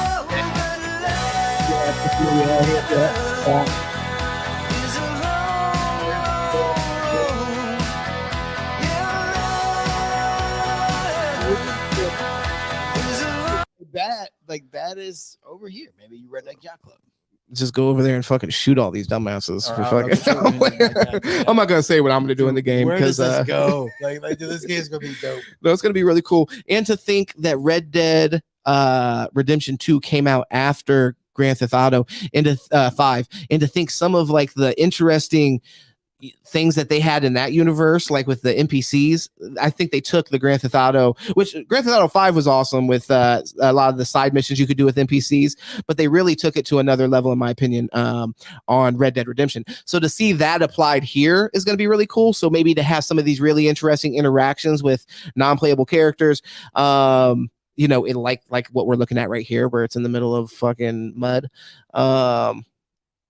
Flock of Seagulls, iconic, 100%. And like I said, still to that day, that I can remember that in the trailer. Well, look who's back. One more thing, I'm gonna let it run. This is one thing I do want to say I'm a little concerned about, like the honesty of the trailer. Is they're giving us a lot of like social media things. So it's like, are these things going to be stuff that you can see in the actual world? Or is this going to be bullshit that when you get on the social media on your app, you can see like this kind of crazy shit happening? Yeah. If this crazy shit is happening in the world, that is super dope and really makes the world feel alive. But if they've had social media before on Grand Theft Auto, and if it's just like they made it better by you can go on there and see, you know, people shaking their ass and the same video. Fuck no. Yeah, that would piss me off for sure. So this could be a little misleading, but you know, I don't know. We'll see. better be updating videos daily. Yeah, exactly. We're gonna get through this is by sticking together, being a team.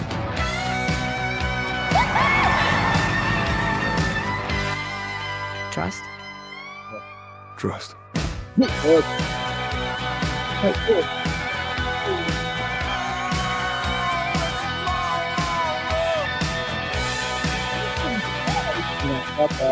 the fuck?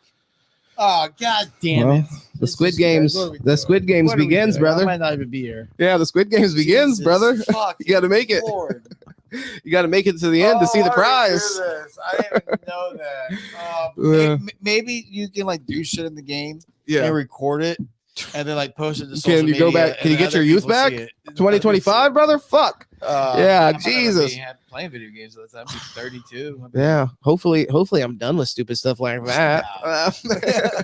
No, but I'm super excited. 2025. That is a little far out. I was hoping for some time this year, and I have heard some optimistic reporting that said that it might be 2024, but obviously that solidifies it as 2025. December 2025. Yeah, that also could be true. Dude, there's be a lot. Well, the thing is, a lot that they do. I wonder how much more they can add to it. Yeah, like that was, I don't think we really saw a lot, which is good for the story. But like I said, those social media videos, I'm very skeptical on like how much that really is going to add to the gaming experience. How much gameplay was Assassin's Creed? That one, like 80. Are you talking about trailer? No, Uncharted. Like it was like 80 something hours. Like what's the longest gameplay that we've had so far for like campaign? I don't know. I'll tell you. Yeah, I want this to over 100 hours. Oh, brother, Baldur's Gate. This would be 160 hours of fucking campaign, and then unlimited world access, everything that you can do for the next 20 years. I played Baldur's Gate, and I put it's about that amount of time. So I think they could probably do that. Jesus, dude, how long do you need to develop it? But whatever. No, we'll be patient. We'll be patient. It's true. 12 years. That's their. I mean, who knows when they got started on it? Because, like I said, the same studio did produce Red Dead. So they put that out in the meantime. But supposedly, this is Wazilla's letting us know. Supposedly, 70% of all buildings, apartments, houses will be enterable. That's dope. That's pretty wild. I imagine it will be as good as it looks. Oh yeah, I have faith that it's going to be incredible. I'm not doubting that at all. I'm just saying, like, if we're analyzing what we watched, I think that like the little social media stuff, I don't know that that's going to be telling to your actual interactions in the game. 2025, we're gonna have like multiple developers on this game get fired. You're gonna have some more pass away, maybe. Who knows age groups? Yeah. Who knows? Well, I mean, I don't know. Yeah, that's a long time. With Rockstar, they have the guy that like Sam Houser, I think is his name. He's been in charge of Rockstar for a long ass time. So I mean, there's some stability there. He created Grand Theft Auto. So I don't know. I don't worry about Grand Theft Auto like not being great. I think it's going to be incredible. It's one of those franchises, like it just has my trust. Like same way we were talking about like Alabama, even though I hate Alabama, I trust that Alabama's going to be really good when they show up. So it's like, I'm just saying, so for Grand Theft Auto, yeah, like every single one of them since Grand Theft Auto 3, and even before that you could say, but since Grand Theft Auto 3 has been some of the most ambitious games that have changed the gaming industry, and not a lot of games even dare to go where Grand Theft Auto goes. If they do, a lot of times they fall super duper fucking short. And just can't. Not Bully. Bully was great. Bully was a hit. Well, but Bully was Rockstar. Red Dead Redemption, Rockstar. No, so Rockstar's they make awesome. They make these games the best. Or whatever. That was Rockstar. Yeah, they but we have like Saints Row. Saints Row is dog shit. The last Saints Row was absolutely a fucking abomination on video games. Terrible. And one of the worst games I've ever played. Seriously, do not buy that game. But maybe the $150 price tag is a foreshadow on inflation. Who knows? Well, not really though. Maybe we should have seen it coming. Well, no, but hold on. No, but no, here, just because I want to make sure that it's not 150 for like the base version. Yeah, the base version 7. Well, I'm just saying it's the same as there's already games that are like that. Like you can get like fucking a $150 version of 2K. Yeah, it's ridiculous. Yeah, why do people do that? Like wild people, but I mean, you know, that's really they've set the market. They've proven there's proof of concept there that people will pay $150 $150 for a game that gets released year over year, and it's the same bullshit. So this game that they put, you know, however long, years and years and years of development in, and like I said, built up the trust with their product, where it's like, yeah, when they drop this, I am expecting, and I'm going to pay for it without even knowing, because I'm just going to expect that it's going to be some revolutionary shit. I mean, I'm curious. Obviously, we move towards like artificial reality and stuff like that. I wonder how they develop into that, because that's a very wild concept. So what about so are you gonna buy the highest package? No, I'll probably buy 70, but I don't really do that for any game. Yeah, but standard. I just Too broke. Yeah, exactly, literally. So I can't rationalize that. That doesn't make sense to me. I can't imagine what they would offer. That I'll have to see that. They'll probably offer you in-game money along with it and shit. And I'm just like, no, I'll just be fucking broke in the game like I am in real life. I'd like to see some like I said before. I've said it before. With how much hype it's getting, with how long it's been developed, this game needs to be free guy with murder. Okay, this needs to be that the AIs have a conscience, whatever. Say the word for me, because I can't. Conscience? You said that too. Okay. I thought you said it. You're good. I thought it came out weird on my mouth. No, you're all good. You're all good. Okay, we're on the same page. So, like, if it has that, and you need to feel the weight and when you kill somebody. Expands on everything, like the AIs just expand, like your friend in the game. Just that character there for sure is another, like, you know, what's it called when you can upgrade the player? Role playing games. Yep. But that character does itself with AI. Well, they kind of. Oh, you're saying the other character should do that? Yeah, I mean, AI. well, I mean, I think for sure. I think you're definitely onto something. Like with Grand Theft Auto, I think we like the freedom aspect of it, so we would like more impact of choice, I think, and to feel that. So when something happens to a character in the game, we feel the weight of it. Being able to have like connections with people in the game in Grand Theft Auto has always been kind of a cool thing. For them to build on that, because that's always been kind of superficial. Meant nothing. Okay. Yeah, they're really superficial. Come on. But if they could build on that and actually make it interesting, like you said, I'm not really dating these women. That's why I always wish it was like like when they touched on like the gang aspect. I wish they really did that better. Because it would have given you a reason basically to ride around with companions or whatever the fuck you want to call them in this game, and like have that kind of commonality. Yeah, it doesn't really, like you said, the friendships don't really make sense in a lot of the cases, and they don't really pay off in any way. They haven't really explored that the gang aspect, I think, like since San Andreas, and they did that there, dude. They did that there. That was cool for real. Oh, bro, and dude, if you really went into the wrong neighborhood, hey, it was business. They would shoot. But the thing is, in that game, they would let you recruit your Grove Street members. That would be cool if they had, and you had to earn their respect. Well, and it would be cool, and it would be cool if, to your point, each of those characters had more of a personality or whatever. So it just felt more meaningful. But yeah, so I mean, I wish they would have explored that a little bit more, to be honest. With the Franklin character, they really didn't. Oh yeah, man. Yeah, they really kind of like barely touched on it, because I guess they probably felt like they needed to. Paul's funny, absolutely. Paul's hilarious. And then you said Chloe loves Red Dead. I'm with Chloe on that. Red Dead's awesome. And awesome. So it's Grand Theft Auto with cowboys. It's one of those things where like I know that I'm on the outs. Yeah. Well, you're just missing out.